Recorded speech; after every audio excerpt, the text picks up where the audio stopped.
I know I need to size up with you, and when I defang the Viper, trust me, ain't gonna come from nowhere. Jeff, I already put you out. I don't even know why you're out here right now. Keep on talking. Hey, do me a favor. Why don't you act like this is an AA meeting and you shut your mouth while I'm sharing with the group? And Mustafa, you out here, a boy among men. And I'm gonna tell you what, you got lucky at the Rumble, so I know you're gonna come out here and run your mouth about how bad you are. But let me give you a little bit of a reality check. You see, Mustafa, you said that my eyes don't lie. Well, your eyes don't lie either, because last week, they were closed real tight when I put your simple ass to sleep. And AJ, hey man, be honest with me. How's our old girl Wendy doing?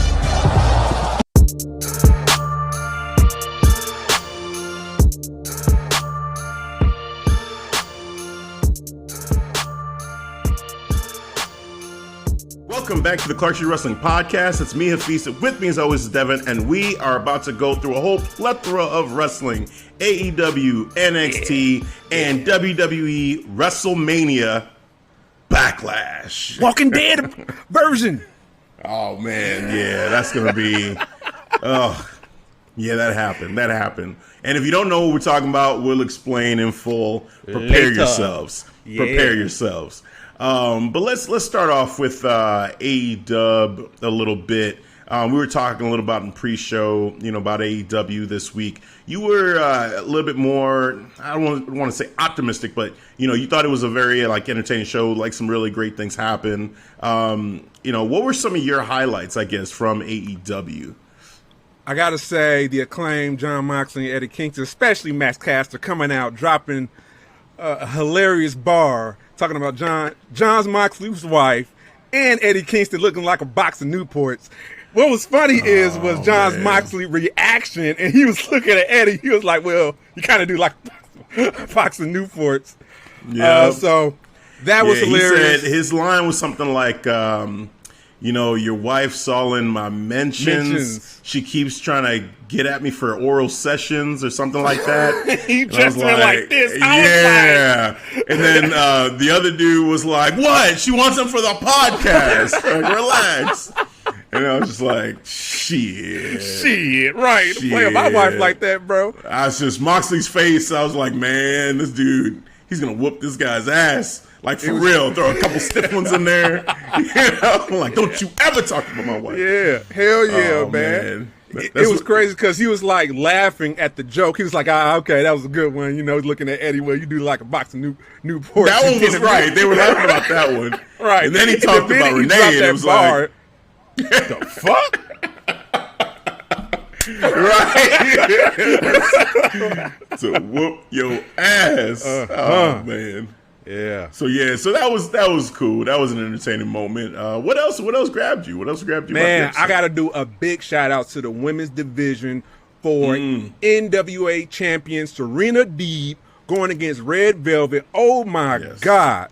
What a great storytelling match from both of these ladies. Serena Deeb, oh my God, she was vicious. She just broke down the hell out of Red Velvet's leg, man. She broke that shit down to pieces.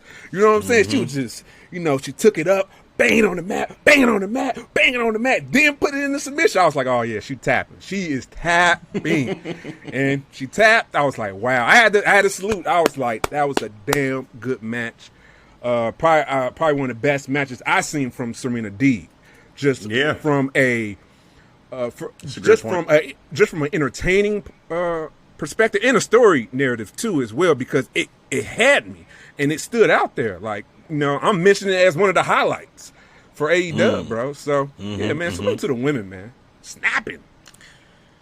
Yeah, man. I mean, I definitely want to salute AEW for having more than one women's match on the card. So that's something that we've gotten on them for a while. And it's cool to see that they did that with both champions, Serena Deeb and Hikaru Shida, having matches on the show. So that was awesome. Of course, we had Dr. Britt Baker, there as well in the corner for Rebel. So that was cool. So all that was awesome. And then I would say, someone that's becoming, I think, my favorite wrestler in AEW is Miro, and just his presence, overall, I feel like it's just grabbing me. Like when he comes out, and he just gets on the microphone and tells people how it is. He's like, look, now people know, like when I say I want something, that's it. It's over. I'm going to get it, like period. So I love that. Darby, and then, Darby. I got the Darby right here. I was like, Darby right here. Miro having too fun, bro. He having too fun. Yes. And then you had Jake the Snake and the Murder Hawk Monster come out. You know, and it was great, man. Miro was like, you like to say everybody dies. And I was like, yeah, I agree. But I insist you go first. And I said, wow. Miro. Okay.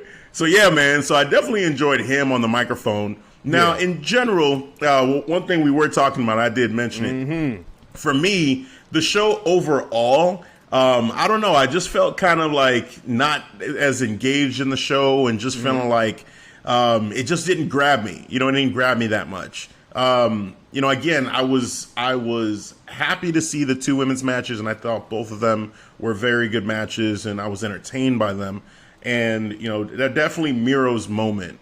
The main event, was kind of underwhelming as a main event, to be honest with you. The Young Bucks, I mean, they're the Young Bucks. They go out there and do their thing. Varsity Blondes, I feel like this was the first time I actually got a sense of their over, like, them being put over in AEW and, getting to talk a little bit before the matchup, and building it up a little bit. I wish some more of their build would have happened on Dynamite versus I'm sure they were doing things on Dark and, most all of their shows. wins were on Elevation and Dark. So that's how they went up the rankings. But here we are, you're not properly booking them. If you want them in a main event match, put these dudes on the main card, man, the main show. Not the sub shows, not the YouTube shows, not the diehard fans. Get the casual fans so they can tune in, or they see the main event. It's like, okay, Young Bucks against who? I'm done. You know what I'm saying? Right. I'm gonna tune out. I'm gonna be on my phone and shit. You know what I'm saying? Like that's how I was too. It was like, I was going through. I was just going through the motions with the Young Bucks, bro. That's all. It was. No. Same with that one. And then I think this is one that we're split on a little bit. The Anthony Ogogo matchup there. Loved it. I'm not really feeling the whole thing, man. Like a gut punch. Yeah, I don't know. A gut punch to me shouldn't be enough to take somebody out like that. Like one punch. It is if you're a boxer. If he's a legit boxer, which he is, you got okay. This is something like. Go ahead. I said this is something. So what about Big Show with his knockout finish? What about? I mean, a knockout punch to the temple. Like one punch knockout. I guess I can more believe that, especially with how big the Big Show is compared to all of his competitors. Because in boxing, they have weight classes, right? Yeah. And so, and in MMA and all of these, so you would never have a heavyweight go against like a middleweight or a lightweight or all these guys because the size matters, the weight difference matters. And so a punch, like one punch from say Ngannou right now in UFC, the heavyweight champion, against even a guy that I like in Israel Adesanya, I would expect Ngannou one punch knocks him out. But then looking at Anthony Ogogo with the body shot, like I feel like that is for me, it's kind of an underwhelming move as a finisher because usually it takes more in an actual like boxing match or in an MMA fight to take somebody out. Now, if you hit them perfectly, like a liver shot sucks, it really does suck. And so if you catch somebody in the liver, their whole body shuts down, I get it. But now you're trying to tell me that this guy is hitting a perfect liver shot every single time, there's a certain point, like maybe once in a blue moon, they're fighting, boom, he catches somebody with a liver shot, I can get it. But literally, like, that seems to be his go-to, like, every single time. And I just feel like... nobody in AEW is a boxer. So who will be trained enough to take a body shot, a gut, without the boxing glove, too? Let me paint that picture, too. He's doing a gut punch without the boxing glove, without the protective gear. And he's going against wrestlers who are not familiar with his style. He mixes in boxing, truly boxing with wrestling. And I get it, and I'm feeling his character, man, too. His promos, he's killing it. He's killing it. I love the finisher because it makes it believable because they're showing that, oh, he's a legitimate boxer. He's going to get somebody like Austin Gunn, who's semi-experienced in the ring, but he's not a professional boxer. He's not an amateur boxer. So when Anthony Ogogo gives him that one gut punch, hell yeah, I believe it because I take it as is like, oh, he's never been in the ring before. Shit. Hell, if Walter was to chop me right now, if Walter was to give me a chop, you know what I'm saying? I don't know if I can't continue the wrestling match. I'd be like, bro, I'm done. You knock me out, you win. You know what I'm saying? Right, but no one that doesn't have any kind, because with wrestlers, we look at them as like, they are people who are training for fights. Like we're not actively training for fights. So for us, it's a little bit more of a shock to our system to get hit with that kind of force because every day we're not in the gym, like sparring and taking shots from people. Whereas with wrestlers, every day they're in the gym taking bumps. So you're thinking these guys are out there training to take shooting stars and, stunners and cutters and all these different moves from people. Now, the other thing, too, for me with this shot, like I said, it's a perfectly placed liver shot, right? So, for me, the suspension of belief that I have to have for this is more of it's because he's hitting a liver shot perfectly every single time, not because the damage... That not because these guys aren't trained to take this shot. It's more because the shot is a perfectly placed shot. It's hitting at a certain point that no matter who you are, because even a trained boxer or a trained fighter, if they get hit in the liver in that spot, it'll shut you down. So again, the suspension of belief that I have to go with here is that this guy can hit that point every single time. No matter who he's going against, he knows, and it's like Bullseye, in Daredevil. Like, he never misses that shot. No matter what he does. And it's always the liver, and it's always shutting you down. And I'm just like, I don't know. It's kind of hard for me to accept that this guy... I can't believe you went there. You used the Ben Affleck Daredevil reference. I'm just the character in general. But yeah, okay, Ben Affleck, Daredevil. Or Deadshot, from Suicide Squad, like he's perfect every single time. Like, I don't know. I feel like I want to see more of a repertoire from him, and you could use the boxing, but I'd rather it be like he's just overwhelming people with his pinpoint accuracy, and then just like, it's like a no mas thing because, you just can't deal with his hand speed. You can't deal with the volume of strikes. You put your hands up, then he's going to the body. You put your hands to the body, he's going to the head. He's breaking you down, and little by little, it's just like, there's nothing I can do, and then you think, okay, I'm going to wrestle this guy. And then he shocks everybody and has great wrestling defense. And it's like, shit, this guy's unstoppable, because like, for instance, in UFC, when Israel Adesanya went against, what's his name? The Polish Hammer. I'm forgetting his name right now, but he's the current light heavyweight champion. So the whole thing was, Izzy's going to beat him because he's a better striker. But what the guy did was he went and it was Jan Blachowicz, that's his name. He started wrestling. He started taking him to the ground and neutralized the striking. So for me, it's like, let's set that up to where, okay, maybe people are trying to beat him at his own game. Like, I got this boxer. All right. Yeah. And he's challenging people like, hey, I want you, like, fight me man to man, but like boxing, like straight up, let's see. And people are so gung-ho, they're like, all right, cool, I can take this guy. Like, who's this guy thinks he is? Olympian. Bullshit. I'm going to get in here, I'm going to go with him. And then they try, and he's whooping the shit out of people, showing he's the elite boxer.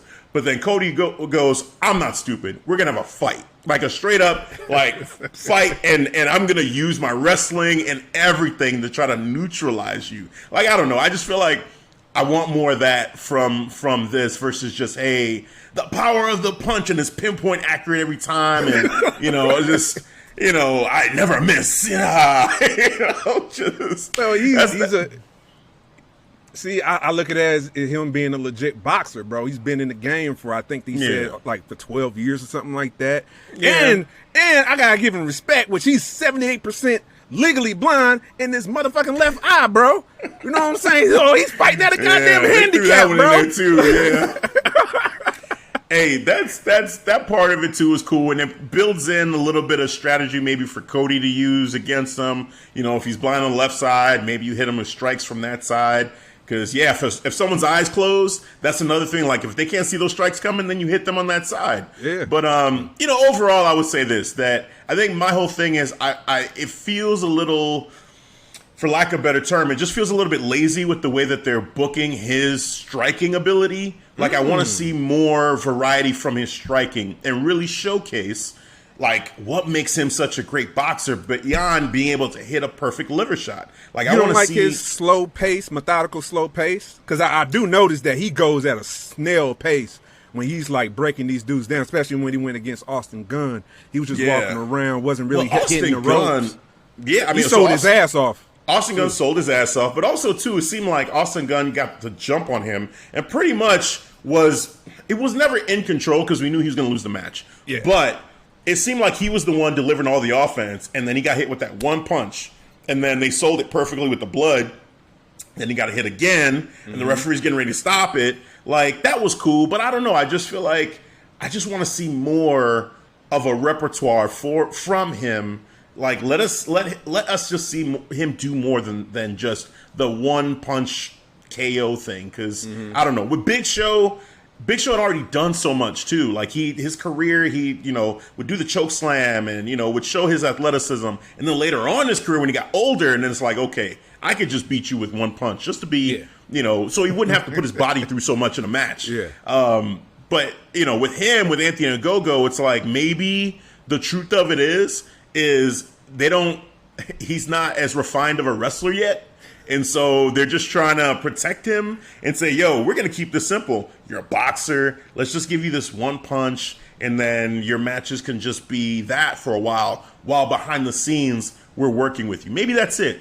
But I just want to see a little bit more, because for me, it's just kind of like, oh, man, like he's doing that thing again, like the one punch to the gut. Like if he does that to Cody, I don't know. Shit. That one punch to Cody, like, I don't know. I don't know how I feel about it. We'll I honestly wouldn't know. We'll see how it breaks down. Yeah. But besides his wrestling skills, what do you think of Anthony Ogogo, the character, so far? You see any of his promos at all? Not really, no. I mean, honestly, because through Dynamite, I can't remember like a legit like promo that he had. I can only remember, Cody talking about what he said, and he said some stuff about America, and America. So Cody had his own promo, basically America, like America. we're great, and you didn't America. come here to fuck yeah. You're right. That's basically what it was. Told him, like, you didn't come here to live the UK dream or the England dream. You came for the American dream. So I was like, okay. So no, not really. So, I do want to know more about him as a character, but my criticism isn't about his character at all. It's more about just the wrestling. The wrestling and the yeah. I would say this too. Check out some of his promos on YouTube. He actually destroys Cody. You know what I'm saying? In the back and forth. He actually responded to Cody in that promo, which was, I caught it on YouTube. What was it? Elevation or Dark? It was one of them. It was just a little short clip that I caught. But either or, he ripped that dude to shreds, bro. He made him seem like he was the face. It was like, I want to say maybe back in, 95, 96, when the Nation of Domination, when Farouk was going for the championship against Undertaker. And Vince McMahon was interviewing him, and he was saying, well, nobody wants to see a black man. And me as a kid seeing this, I'm absorbing this. I'm like, what's so bad? Why are people booing him? You know what I'm saying? What he's saying is factual, bro. You know what I'm saying? Yeah. So, and what Anthony did, it was sort of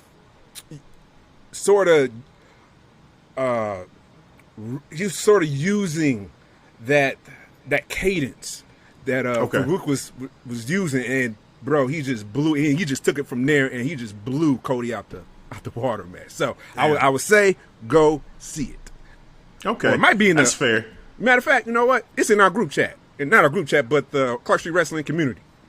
Cool. Yeah, I'll check it out. I'll check it out. It's in there. Just because, like I said, from a character perspective, I really don't even have an issue with them there. You know, it's just some of the stuff with the wrestling, but hopefully that develops over time. Just right now, I'm not there, but I'm just honest with that. Like, if he shows me something, it'll grow. I mean, look at Damian Priest. You know, like in the beginning, I wasn't that big of a fan, and now I can honestly say, even though we're going to talk about, you know, Walking Dead, but you know, now I can honestly say, like, I'm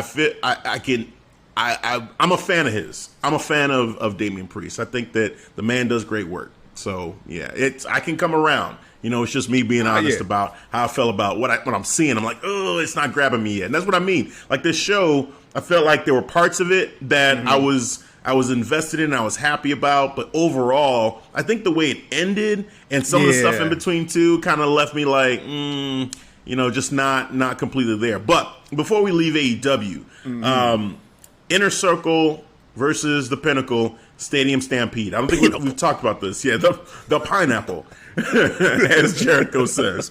I don't think we've really talked about this on the show yet, but you know, the stipulation of the match is if the Inner Circle loses, that's it. They're done. They have to split up. They can no longer be a team. Who do you think is going to win? And if you think Pinnacle is going to win, you think like that's a good thing that they split up? So I think Inner Circle does need to split up because right now Inner Circle is only working maybe for two of the members, and I'll say Chris Jericho because he's the leader, and then Sammy Guevara.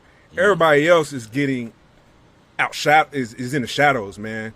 You know, Santana Ortiz and Jake Hager. So this actually can be a good thing for them to break up, man. They're going in separate ways, get some wins, because right now the Inner Circle is kind of overshadowing certain members, man. Like I said, Santana Ortiz and Jake Hager. Yeah. For me, I have a feeling that the Inner Circle is going to win this matchup. I don't think they're quite done with them yet, but I do. They lost the last one, right? They lost the last one, to the Elite. And then, obviously they lost the Blood and Guts match to the Inner Circle to Pinnacle. So this one, it'd be like, oh, they're going to lose another one of these big like team on team matches. So I feel like they're going to win. But I think so. If they were to lose, I would be interested and intrigued in what happens more so than if they won, because I think it does. To your point, what's that? I say with the Pinnacle, like if the Pinnacle loses, you're more intrigued. No. Sorry. If the Inner Circle, I believe the Inner Circle is going to win. I think they're going to win. There's something my gut tells me they're going to win. But if they were to lose, if the Inner Circle was going to lose, I would be intrigued to see what would happen with the individual members. And I think that it would be a good thing. Like, I think this is in a way a win-win, but I don't know. I just think booking-wise, I just don't believe I'm going to see them actually split up yet. But they need to do something to help, Santana and Ortiz stand out a little bit more, because those guys feel underutilized within the Inner Circle. Yes. Jake Hager, I think he's starting to grow on me in these last couple of promos and just in his presence overall. Like, I actually want to see more of Jake Hager again. I feel like I'm ready to give him another chance because he had that match with Moxley that I did not like at all. A lot of people didn't like. That was a sleeper. It was. But now, I don't know. I feel like I kind of want to see more from him. And I feel like, if they lost, we know we're going to get something for those guys. If they win, it's like, can they figure this out while they're in the Inner Circle? It'd be cool, but can they really figure it out? So, I don't know, man. It's an interesting matchup. I'm definitely, interested big time in what the outcome of this match is going to be. Because either way, I'm going to be like, oh, shit, okay, let's see what happens from here, Like, I'm into it. I'm into the Stadium Stampede. And I think they're going to win as an early prediction. I think Inner Circle's going to win. But, and I don't know, like, the story-wise, this is another thing that I am invested in because these guys, I like these guys. I like the Inner Circle. I like all the members.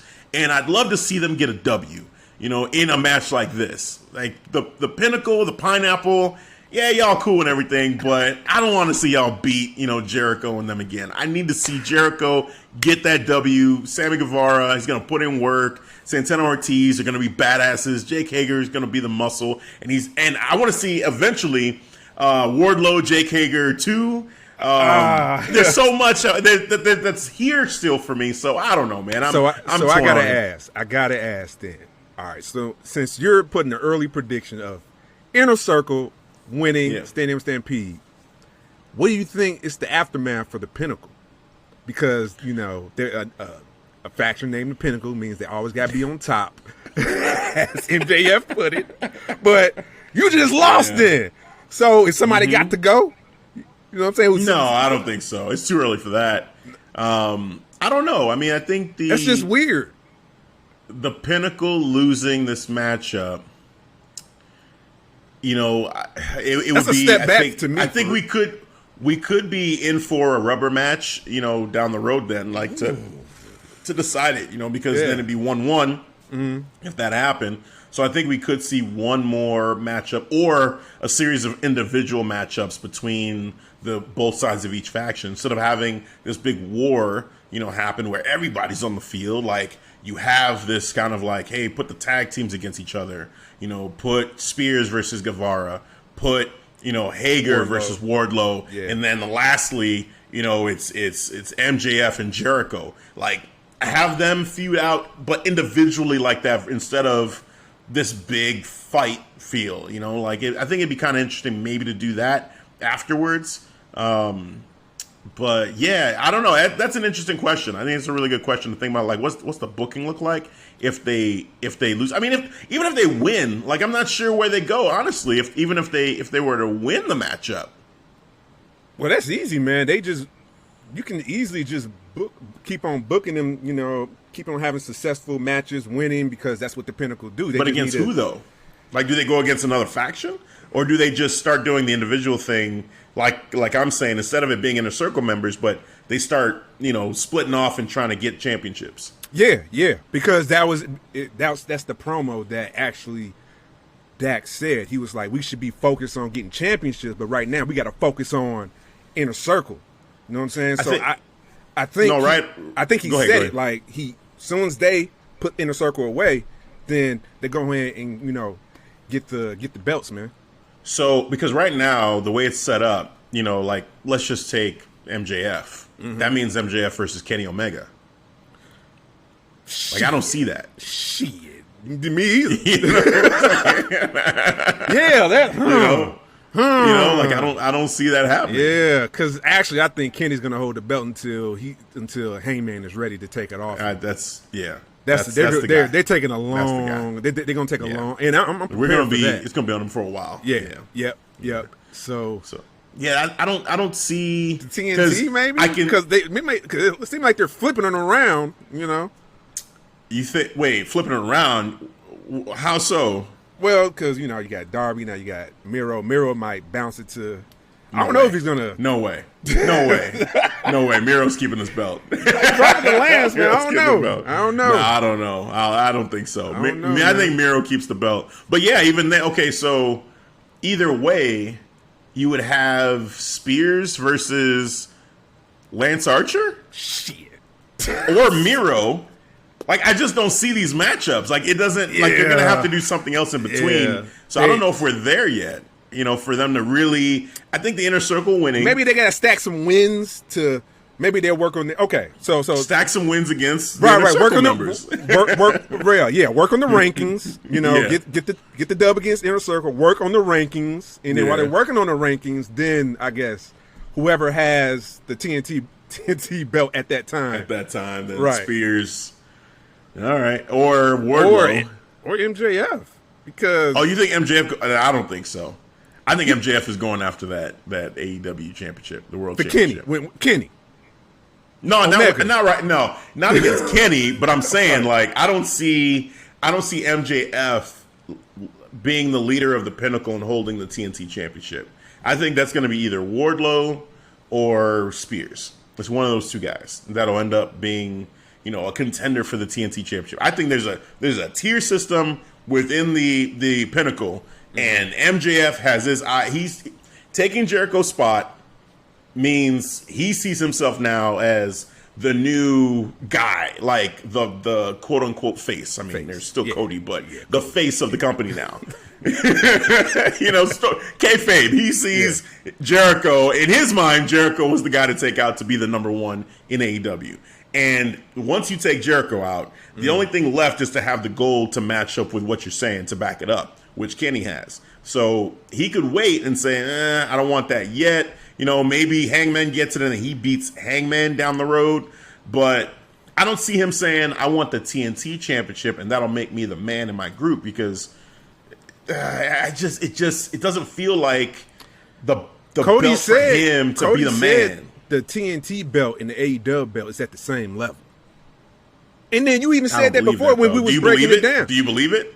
I believe it because we actually talked about it. I don't know how long ago, but I remember we talked about there's like the AEW belt and the TNT belt. Like you don't see a difference yet. You see them at the same level. Well, I mean, where I sit right now, I'm not. Going back, to whatever context that conversation was in, I'd have to go back and listen to it honestly, because the way I feel right now, looking at it, it's clear to me that the AEW World Championship is the championship for this company, and that the TNT Championship is like the workhorse title. Definitely workhorse title. Traditionally, it's you always have that kind of mid-card, mid-tier championship to kind of elevate you to that next step, which would be your world championship.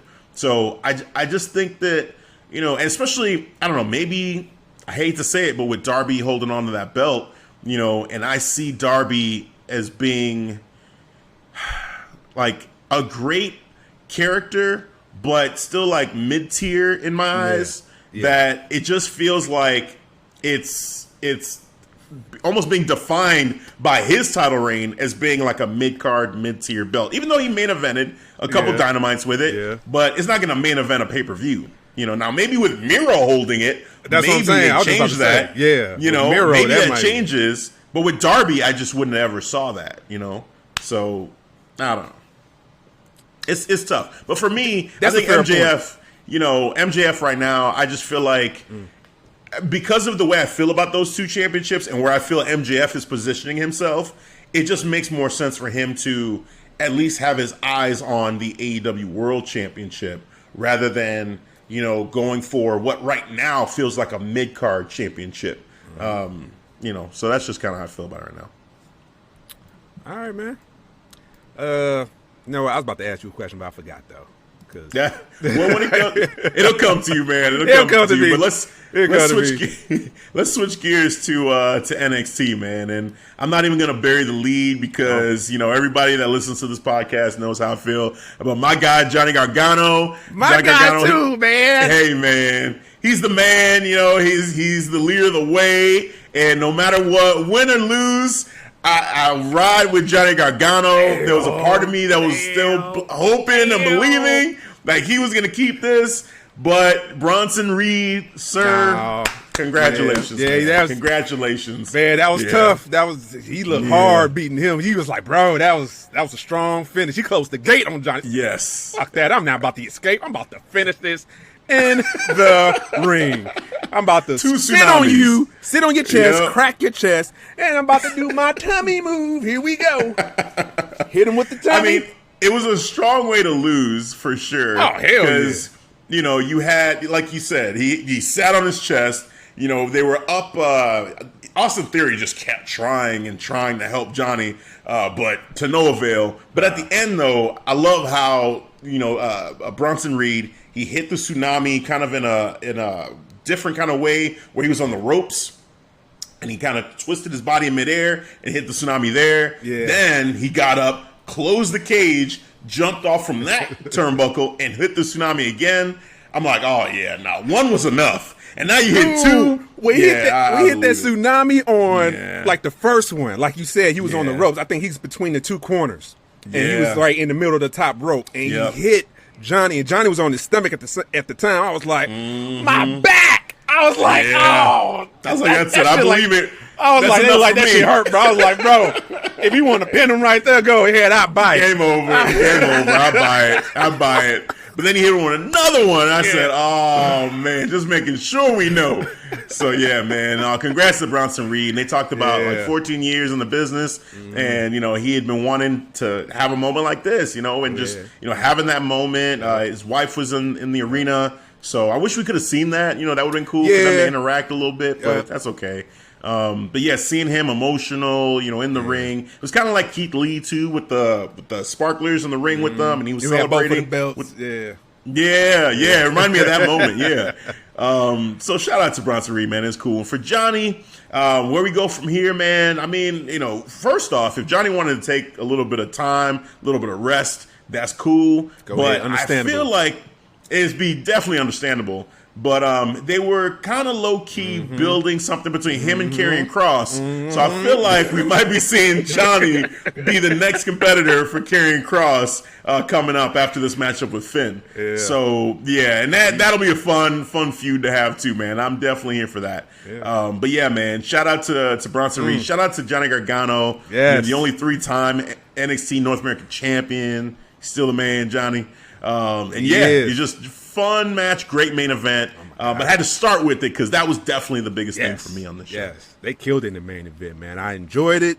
I was trying to see will Austin get involved and how much we get involved. And I love how he got involved because it made sense when Johnny and I forgot his name. He just blanked just like that. Austin Theory. Just like, there we go. Because I'm thinking about Bronson Reed. So when Austin and Johnny kind of wedged Bronson between the cage, I was like, holy shit, that was actually look cool, man. Because Austin was on the outside, Johnny was on the inside. I was like, hey, let's just wedge him in between.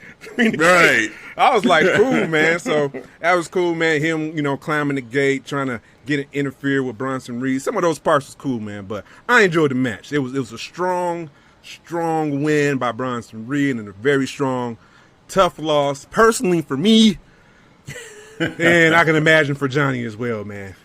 Oh yeah, for sure. Yeah. What else caught your eye here on this episode of NXT? Love the massage, couples massage going on between Candice and Indy. Yeah. Some truths being brought to light on the flowers being purchased for Shotzi and Ember. So that was interesting. That shit came back to Indy. Came back to Klein. Can't be. Right, I'm a champion. Right. That was a great line. Okay, I guess that makes sense. Right. The championship money, your car can't ever decline, I guess. Right. That was pretty funny. But then they kind of got me a little bit. The massage therapist or receptionist for the massage parlor was, we called the credit card company and they told us about purchase. I was like, when did they go? Right. That was so unrealistic. They almost lost me there. Almost lost me. Super detailed about the credit card transactions.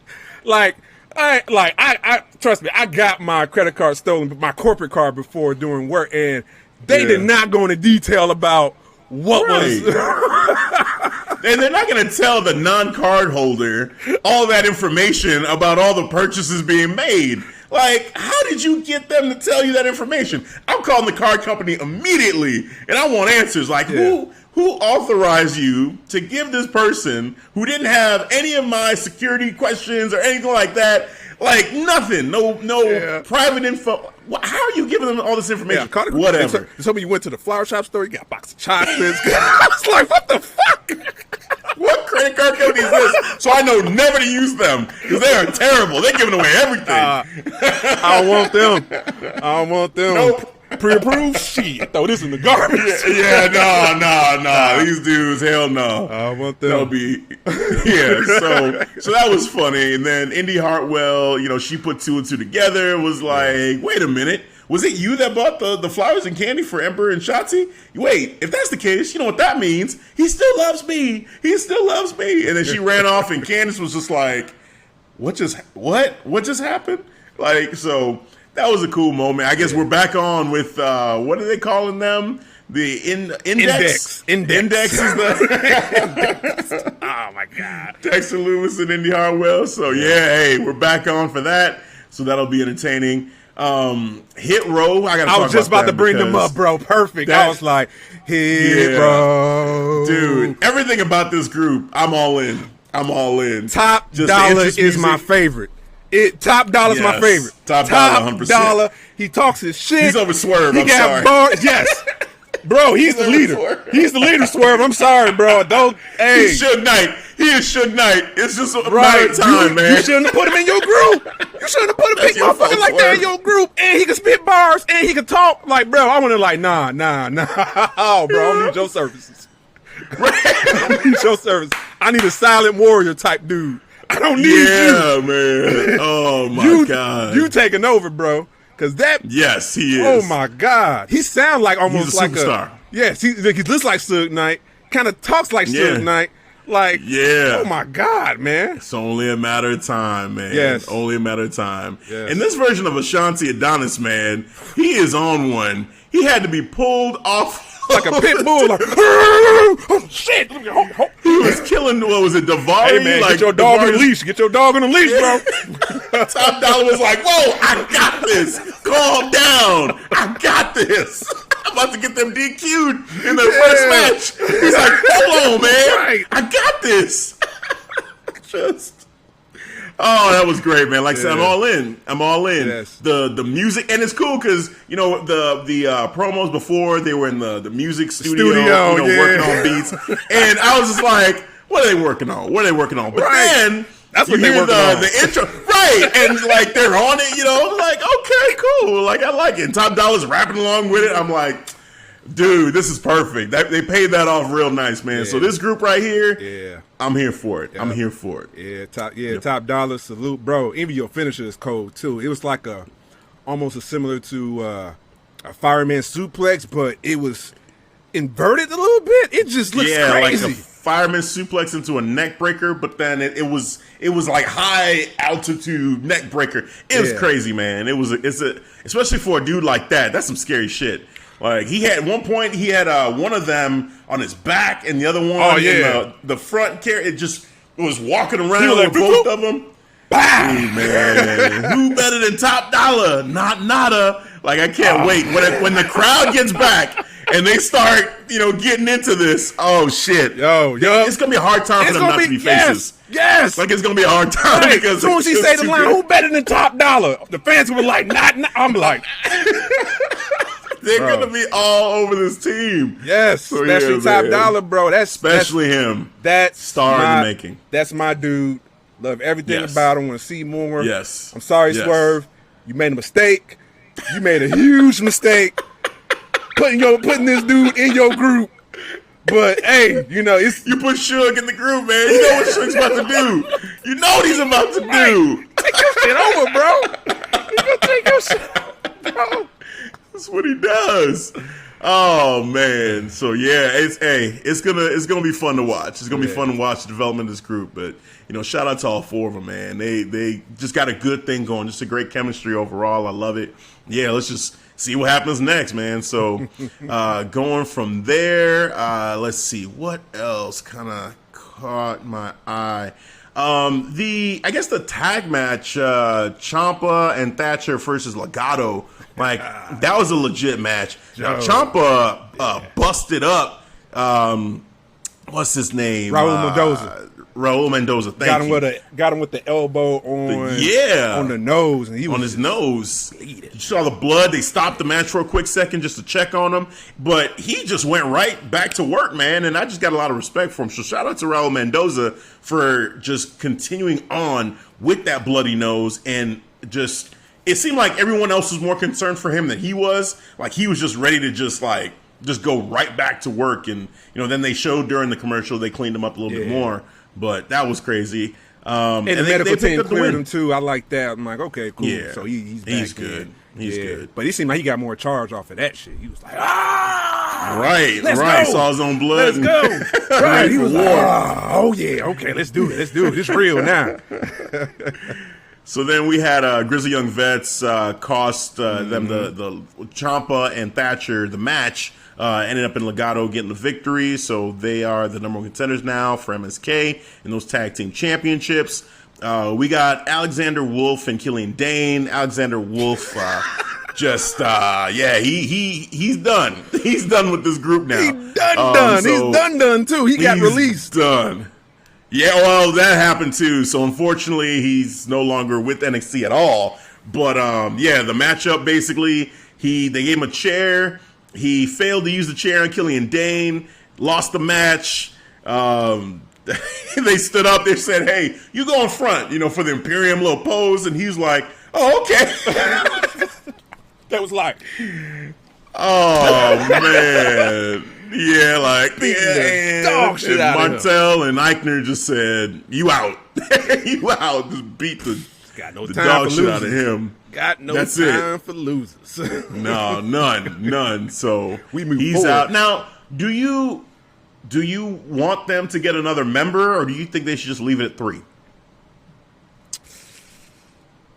Maybe they'll leave it at 3, or this story is still going to continue with Killian Dane because he beat one of the members, and maybe that it will encourage them to all right, we need Dane, we need Killian Dane part of the Imperium.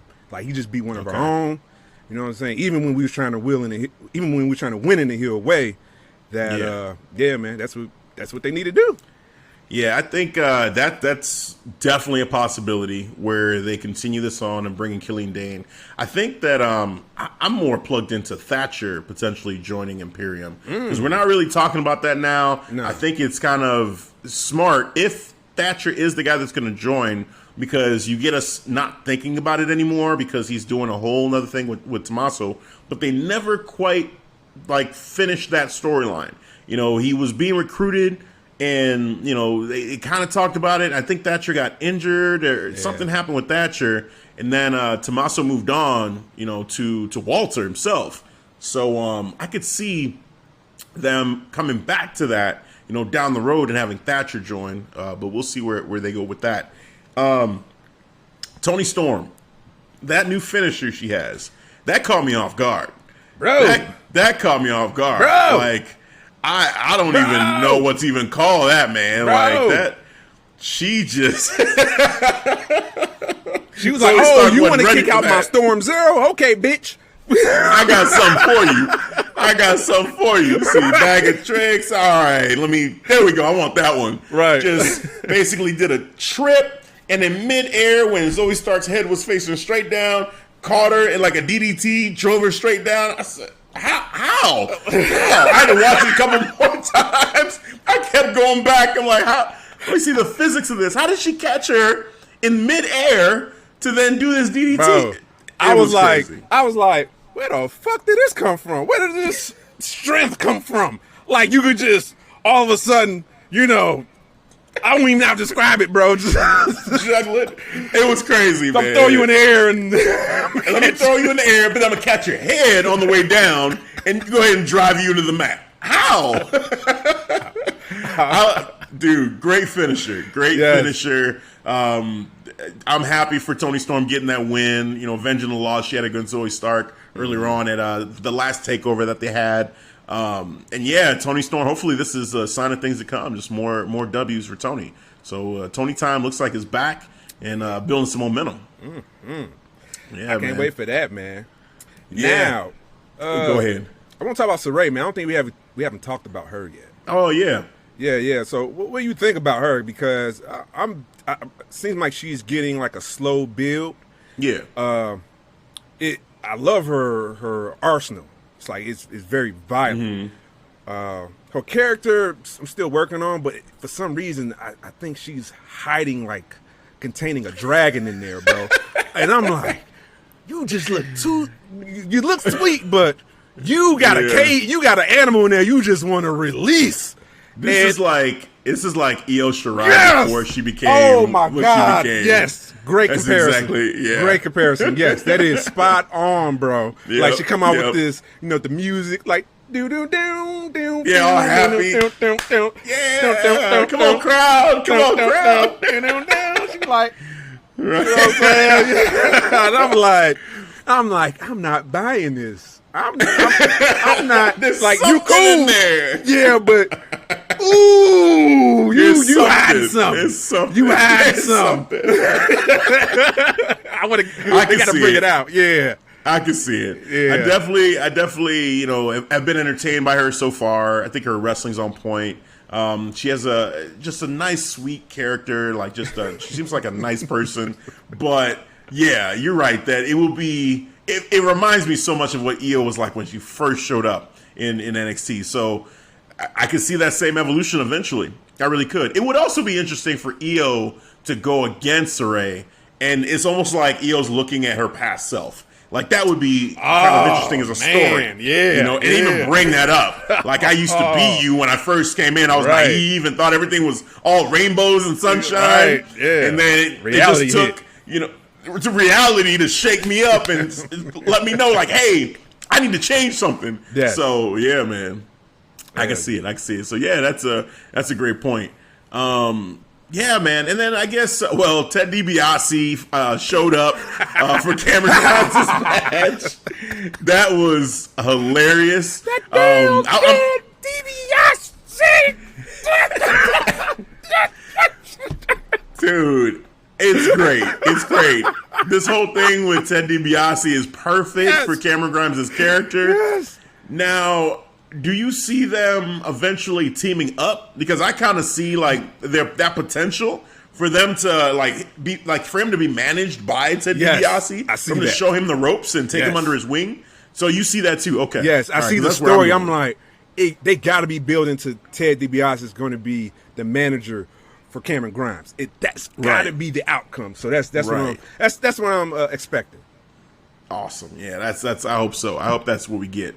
And it's just too funny of a story. They could keep this going for a while and just have Ted DiBiase keep messing with this man, buying everything he's trying to buy, you know, being there all the time to just make him look like a fool. But yeah, it's eventually, I would love to see Ted DiBiase take him under his wing, man. That'd be awesome. Yeah. It's a look to Cameron Grimes, man. He's just been so entertaining with the new money Cameron Grimes character, and then now they're pairing it up with Ted DiBiase, which oh my god, that's fire, bro. And I wouldn't even think about that, but whoever had the idea to, you know, hey, let's use some of our, let's go back in time, let's use some of our old characters, like, you know, Ted DiBiase. I'm like, hey, that's a brilliant move, very brilliant. Mm-hmm. I think as far as NXT goes, those are kind of the main points. I'm trying to see if there's any. Well, I guess, you know, we got the Finn Balor, Karrion Kross matchup coming up. The only thing that they did here was the Prime Target, just showing them kind of rewatching it, and we got some takes. I actually like that, bro.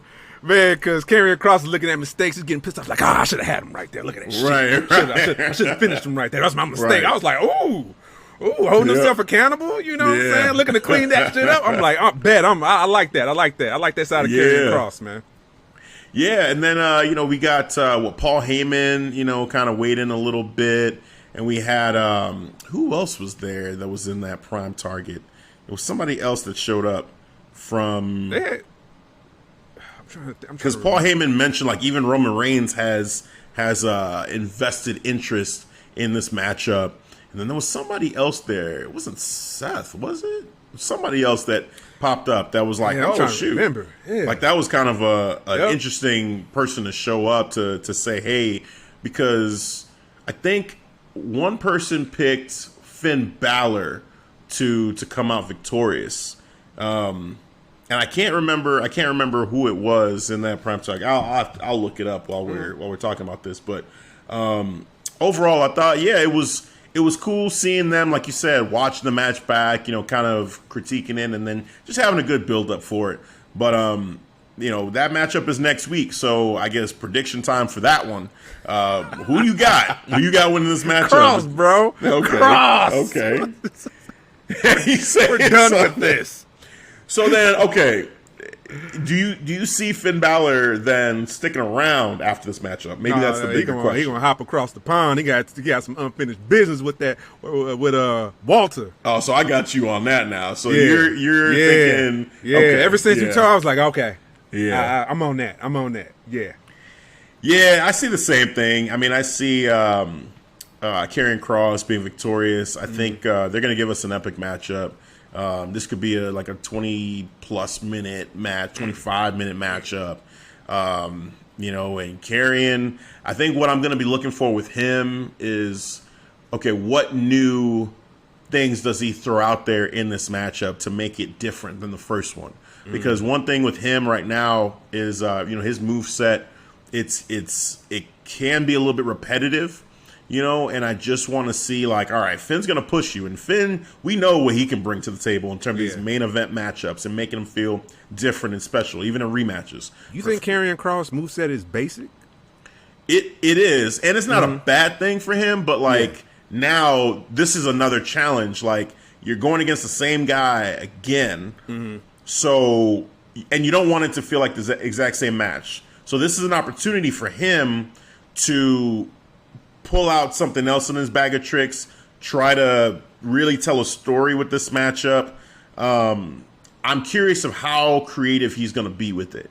If it feels like the exact same matchup, then I'm going to be disappointed, to be honest with you. But yeah, I think the fact that his moveset is basic isn't a problem right now. I think it's only a problem if in this match it feels exactly like the last one. Well, let me re-ask that question. Do you think his moveset fit his size? Should it be more power moves, more power offensive moves? Like Apollo or Drew McIntyre, just those power moves that they have. And Kross has them, but you don't see a consistent, like, bow, bow, bow. He just overpowering Finn Balor. He might throw him in the corner, and then he just might go in this strike mode. Yeah, I mean, more moves would be better. Yes, more power moves. Like the Saito suplex, is great. Like that, when he does it, it looks painful, and I'm just like, oh man, like this is I would not want to be in that move, So it definitely he does that well, and the punches to the back of the neck, I think are cool. I feel like that could be sold or executed a little bit sharper, especially the one where he says time's up, like his finisher. I prefer the rear naked choke that he does to the forearm to the back as a finisher for him. I think him submitting people right now at least makes more sense, just because it looks better. But overall, like, more power moves like a Drew McIntyre, oh my God, like that's a great comparison. And I think he can only benefit. I think it'll come with time. I actually think he probably does have more moves in his arsenal. He's just been kind of saving them for moments like this. At least that's what I'm choosing to believe, that in this match with Finn Balor, we will see him reach into his bag of tricks and give us something a little bit different. And modify it a little bit, be more creative, tell a different story. I do want to see a different match. Yeah, I do too. I'm really trying to find this other person too that was talking, because it kind of caught me, and I'm seeing Paul Heyman. I'm like, I know it was another dude. He was the last one. That's why he was the last one, right? But I know it was another dude. Yeah, you're right. There was another wrestler. Seth though? Was it Seth? It might have been. For some reason, I don't know, maybe I was just playing Seth's new intro. Or was it another wrestler part of the NXT roster? No, it was somebody. It was somebody in either Raw or SmackDown. Was it KO? No, it wasn't Kevin Owens. Was it Kevin Owens? Okay. It wasn't Kevin Owens. Now, I will say Pat McAfee was in the video, too. I know he shit. talked. Yeah. God, you got it. We got to talk about Pat McAfee, man, because I feel like, I'm with you in terms of general frustration with him with Adam Cole. Okay? I'm with you there. But I will say that I feel like Pat's actually grown on me a little bit when it comes to his commentary, and in general, that the man is doing good work on SmackDown. Like, I feel like his commentary is strong now. Like that matchup that the championship match, Roman and Cesaro, like he was calling a great match, and just all the matches really. So you still you haven't come around at all on Pat McAfee? I gotta treat him as white noise right now. You know what I'm saying? It's like just something I need to go to sleep. Just put the fan on. You got the fan on when you go to sleep every night. I just treat him as white noise. Just, I enjoy the match, but if he's talking, I'm not paying attention. Wow. Okay. I think like the passion that he has for wrestling, is it's there. I see it. Like during he stands the hell up at certain times. Like, that's cool. Yeah. See that, and now Michael Cole is starting to stand up because every time he stands up, Michael Cole got to stand up. She's like, shit, I got to stand up now. He's inspiring him, showing, hey man, we got to show some more, emotion during this matchup. Yeah. So he almost showed. I'll give him this. He almost shows enough emotion in broadcasting like Mauro Ranallo. Because Mauro, get all hype, and you actually see some of the clips when he's calling it. And you see how hype he is, bro. He's gonna be like, "Oh my god!" You know what I'm saying? Just hopping up. Oh, he stands up. Did you see that? Yeah, I'm like, holy shit, he's truly into wrestling.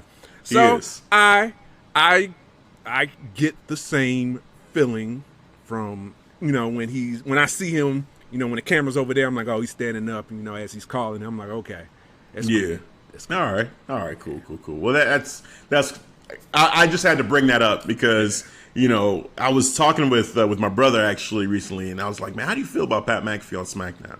And he was like, man, I actually think he's been doing really good. And I'm like, yeah, me too. Like something, I don't know. I just felt like listening to him, and I can feel the passion, and it feels right. And you know what? When he was on NXT, before the whole Adam Cole thing, when he was doing the pre-shows, I used to think Pat McAfee was great because he just seemed to love NXT and love wrestling. I was like, man, like this dude, it's fun, and it was on a pre-show for TakeOver, so it wasn't a big deal.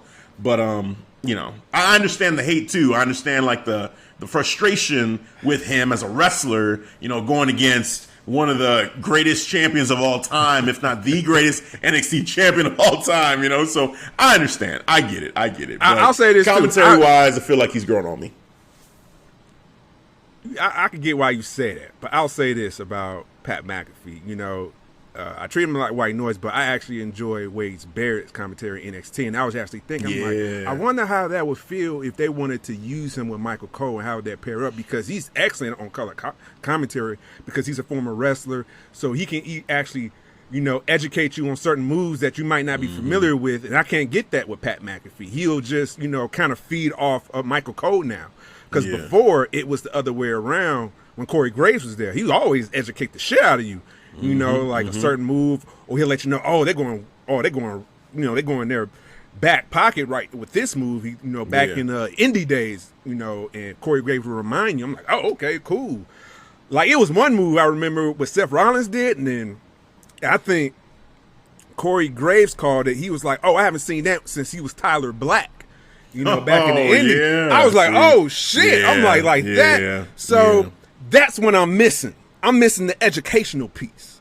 Educational piece is important to me. So during, it's just funny you say that because I actually think it was just Pat McAfee and Paul Heyman, by the way, in the video as I'm watching it. So I think it was just Pat McAfee. Oh my God. I'm like, it's another wrestler, and I'm looking, I'm like, I'm not seeing anybody else. It's Paul Heyman and it's Pat McAfee. So anyway, just throw that out there. But during the triple threat match, Lashley, Strowman, and Drew McIntyre. So there was a point where I think it was Drew and Bobby that were doing like a suplex, a hanging vertical suplex to Braun. And I think it was Pat McAfee was saying is a la what was going on with he compared it up to British Bulldog. The hanging vertical suplex. Yeah. So I'm like, okay. Now that I think about it too, like, was it during that match? It was one of the matches. Maybe I'm putting two together because that was the Raw side. But on SmackDown, maybe Roman had done it to Cesaro or Cesaro to Roman because that was it would have been a SmackDown match that he would have called like that. Yeah. But I remember him making a comparison to British Bulldog back in the day, hanging vertical suplex in one of the matches on the card. And I was like, okay, that's cool. Like, stuff like that. I feel like that passion I always appreciate. To your point about like giving me that education or just reaching into the history books and making a comparison to, a legend to what we're seeing right in front of us. Like that's cool versus like, Adnan, on Raw, who just clearly like he's Oh my goodness! Oh my goodness! Like, what do you want me to say, Vince? What do you want me to say? You want me to say, "Oh my God, that was great"? Okay, what's the next line? Yes, that move was amazing. Okay, oh my God! Yeah, you know, like, it just Tom feels so Phillips, robotic, bro. Tom Phillips. Oh, please, yeah. Come on, I'm telling you, he's not going to make it to the end of the year. There's No, way. he's not, bro. He sucks. There's no way. He There's sucks. No way. He sucks. I'm sorry, bro. There's no way. I'm trying to be patient with him, but it's like, God. I can tell. Okay, so just to your point, if I'm being fair to him, he has shown more enthusiasm than he did when he first started, but it still seems feels over the top, though. Well, it feels empty because you can tell it still feels like he doesn't know wrestling. Yeah. You know, like he's not truly a fan. Like it's just manufactured. Even though I can tell, like, okay, he's trying to be louder, but I don't know if he's actually like more into the match. Like with Corey, you know, you feel like he really loves wrestling. He was a wrestler. Yeah. Byron Saxton loves wrestling. Yes. It's real.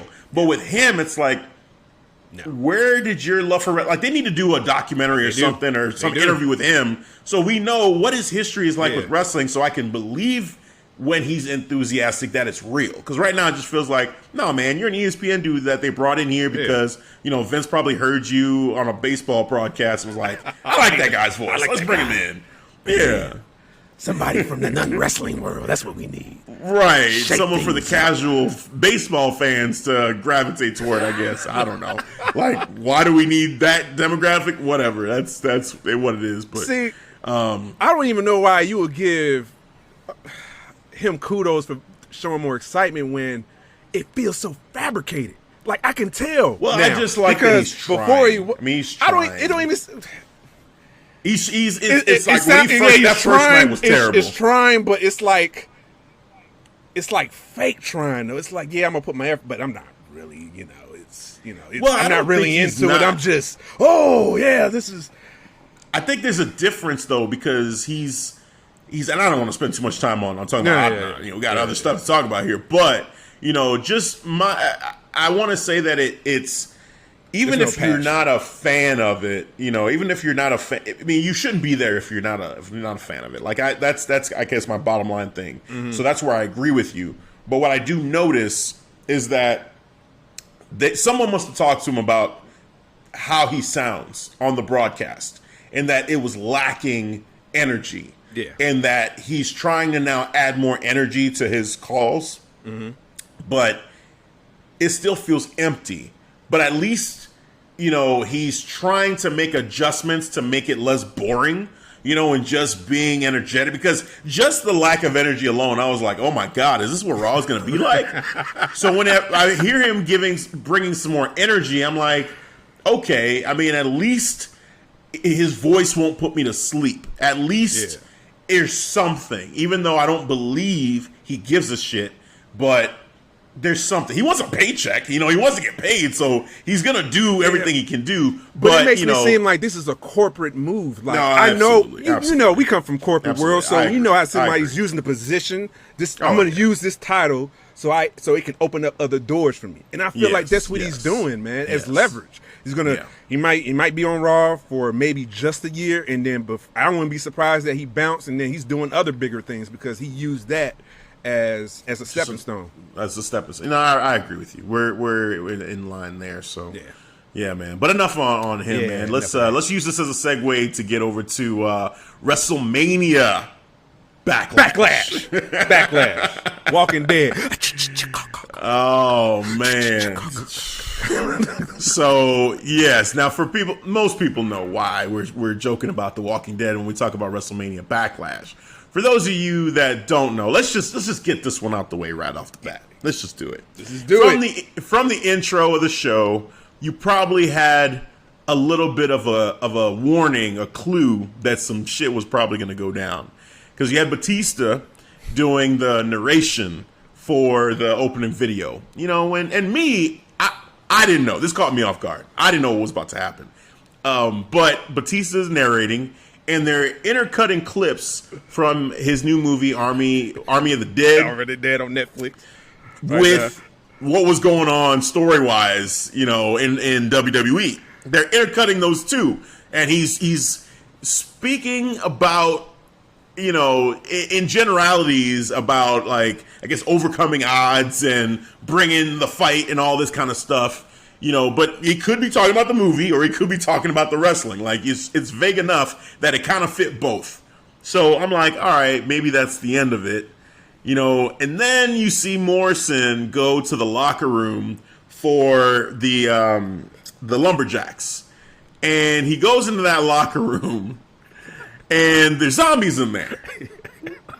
Legit zombies. Yeah. Right? And he's like, oh, and he closes the door. And then he goes to Miz. He's like, Miz, dude, I think there's zombies here, man. Miz don't believe him. I'm like, really? Oh, Jesus. Dude. This is I was still like, I don't know what is happening. I'm still like, what is happening right now? What's happening with my wrestling, man? I just want wrestling, simple wrestling. Oh my God. So then, he tells Miz, hey, Miz, I think we got zombies. Miz is like, what? Man, what are you doing, man? Like, he might as well be like, you on that stuff? Like, what's going on? Like, man, what are you talking about? What you say? Let's go do this match. So they go out, they do their entrances, and then all of a sudden, the background changes to these, like, dark clouds and this music, this, like, intense horror music starts playing in the background, and the zombies start coming out of nowhere, out of everywhere. Over the barricade, from behind the announce table. Adnan and Corey and Byron all scattered. They got the hell about it. They was like, oh shit! The most realistic acting he had done his entire time in WWE so far. I'm glad Samoa Joe. I'm glad Samoa Joe wasn't power to that. I couldn't believe that. Yeah, Samoa Joe, like he got the fuck up out of there real quick. Oh shit! So they get in they're surrounding the ring, and then the Miz and oh my God, I'm blanking out on his name. Damian Priest. Damian Priest get in the ring and they have this match. They're having the match, and the zombies they're playing lumberjacks. They're zombies, so zombies, flesh eaters, whatever. Yeah. But they're actually following the rules. They're actually staying on the outside. They're not going into the ring. They're following the rules. They're staying outside, and they're not fucking with anybody until they go outside. The zombies following rules. Following the rules, and they know the rules. Hey, man. They're like, look, we can't eat anybody until they come out here. We can't just go in the ring. So, and every once in a while, Miz will get knocked to the outside. He's like, fighting off zombies. Shit. Damian Priest gets knocked out.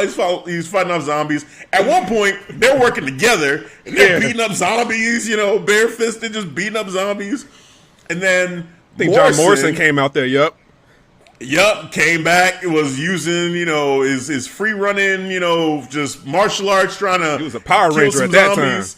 Dude, yeah, jumping off the barricade, kicking people, just trying, man. Like, but then they caught him behind the barricade, dragged him down. You see his arm go down, like, no.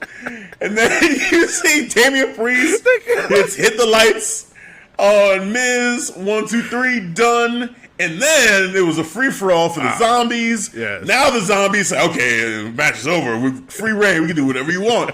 So now they get in the ring and swarm Miz and apparently devour the Miz. They do. So if you're following this kayfabe, yes, Morrison should be dead. He's dead. Miz should be dead. And that's it. We'll never see them again. Never. Fortunately, we know. Fortunately or unfortunately, I don't know which would be better, whether they just followed that storyline or just act like it never happened. But on Raw, Morrison did show up, so apparently he escaped the zombies that dragged him down. But he said, Miz, I don't know what state of mind he's in. Like, he should be dead, but whatever. What state of mind he's in, and he'll never be the same after what those zombies did to him. And that was the match and some of the aftermath. This made me borderline embarrassed to call myself a wrestling fan. This segment right here, I will say. This is one thing that people that don't like wrestling could point to and say, this is why this shit is dumb. Because they do shit like this. And it pissed me off that they were even doing this whole thing. Like, you brought out legit zombies, and some people want to compare it to, like, well, look at Abaddon, you know, from AEW, and, you know, some of these other characters, but it's not the same thing. Undertaker. Right, Undertaker's a zombie, right? Yeah, well, okay, so they're wrestlers, and that's their character, and, like, you brought in these zombies because of this movie. It has nothing to do with the storyline. Their storyline had nothing to do with zombies or anything like that. And all of a sudden, here come these zombies out of nowhere in the storyline just because you wanted to help promote this movie. Yeah. Like, that to me is selling out in the worst degree. You didn't give a shit. You just said, you know what? We're telling the story, but damn it, we want the money, so let's go ahead and just put the zombies in the match and call it a day. And it's sad. It was sad to see. And it's just so, like, I can suspend my belief to a point. To a point. But come on. I would rather just be enamored with The Undertaker walking down and saying, rest in peace, and doing all that. Like, cool. Like, he's making lightning come out of the sky and hit the cross and all that. Like, okay, that one-off thing from a wrestler, and he's obviously it's special effects, and he's like, cool. But now you bringing in these zombies, and again, they have nothing to do with the story. Nothing. And then they surround the Miz. Nothing. Like, is this filler? Am I supposed to forget this ever happened? Yes. Or are you gonna legit pay this off? Like, what are we doing? It just, Jericho tweeted, he's like, man, he said zombies, y'all just said wrestling back like years.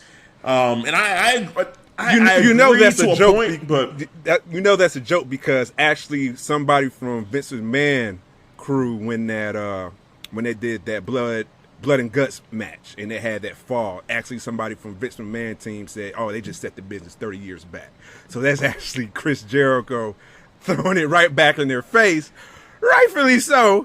Dude, I think the zombies is worse than that fall. I do. I think that fall now looks like it was actually not bad at all compared to the zombies. Like, I'll take the fall from Jericho. I'll take the shitty pyro that they had in the cage death match, exploding whatever. I'd rather see both of those. I would rather see both of those than see zombies like this in this context ever again. Look, we get druids, you know, that stuff, and with Undertaker. Like, Undertaker's character is probably the closest comparison you can make.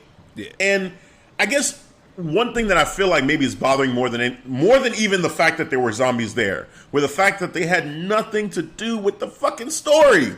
They had nothing to do with the story. You're only doing this because of that movie. It's like, if somehow it was part of the story, then maybe, you know, it'd be, you know, somewhat, what's the word I'm looking for? Well, decent. Acceptable. Acceptable. Yeah, it'll be acceptable. If it was a part, like, okay, if this is Halloween, right? If we're at around that time in October, Halloween, like a Halloween Havoc, let's say, and then you know you have a character that is like, I don't know, Dexter Loomis, right? We actually had something like that happen in that House of, was it a House of Horrors match? I forget if that's what they called it. Maybe the House of Horrors and Dexter Loomis, zombie ref. Yeah, the zombie ref and all that stuff. It's like, yeah, it was goofy, it was ridiculous, but it kind of fit that context more so. You know, and it's a cinematic thing, too. They did it as a cinematic storyline. It's one of those things. It's like the ninjas, too, that they did in WWE. Like, stuff like that. And even both of those, if we go back to the recording, both of those I actually didn't like some of the things they did with those, too. But this I just feel like is worse. At least those, I can kind of connect the dots, even though it's frustrating to see that kind of stuff in wrestling still. But here, it's like, it has nothing to do with the story whatsoever. Why? I want wrestling to just be done with the silly shit. You know what I'm saying? Just the stupid shit. You know, wrestling period on both brands, AEW and WWE, because right now they're fucking up. They both fucking up. Like, y'all fucking up. They you know what I'm saying? Like, shit. Why wrestling just can't be simple nowadays, man? You know, from these two gigantic companies, like they just, you know, it's just hard for them to keep it simple. I think they underestimate that the simpler matches are what are super entertaining to us.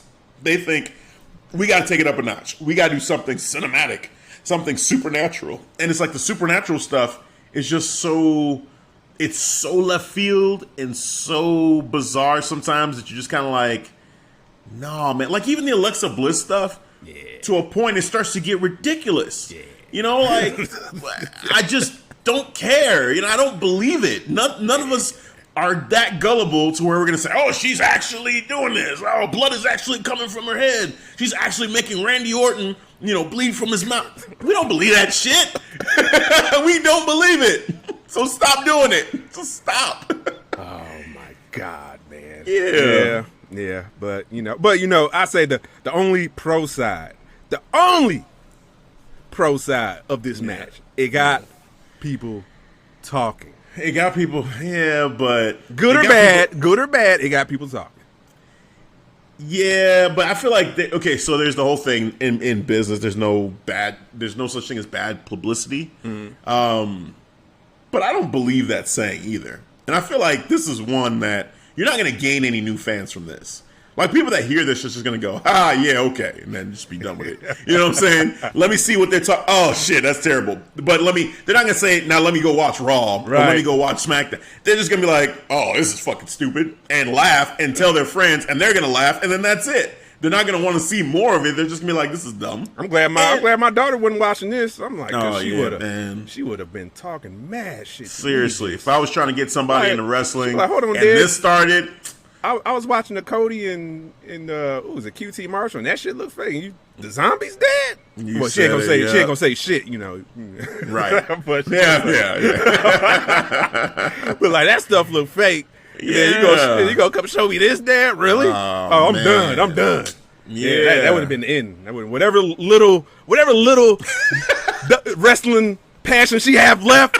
That would have been the end of it right there. Done. It would have been. It would have been just like Power Rangers. Man. You know, Tommy with that green candle. You only got a little bit left. I'm like, it just would have been like that.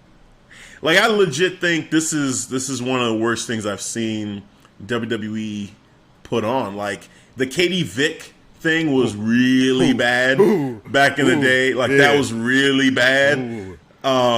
You know, and Mae Young giving birth to a hand, like that was fucking stupid. But that was actually somewhat funny. It was. You know, like there was more humor in that I could just be like I remember laughing and just being like, what the fuck am I seeing right now? But it was still funny.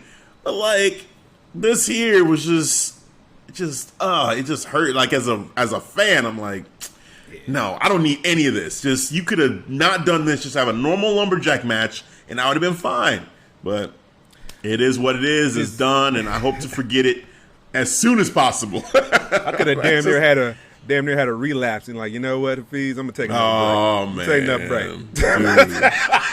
break. I'm telling you, a lot of people were like yourself during the dark ages of Raw, basically, where people were like, I can't watch this, you know, and I stuck around, but it was hard. You know, and this is one of those situations, too, where I'm just like, man, I can see a lot of people saying, I'm not going to watch this for a while. I'm taking a break.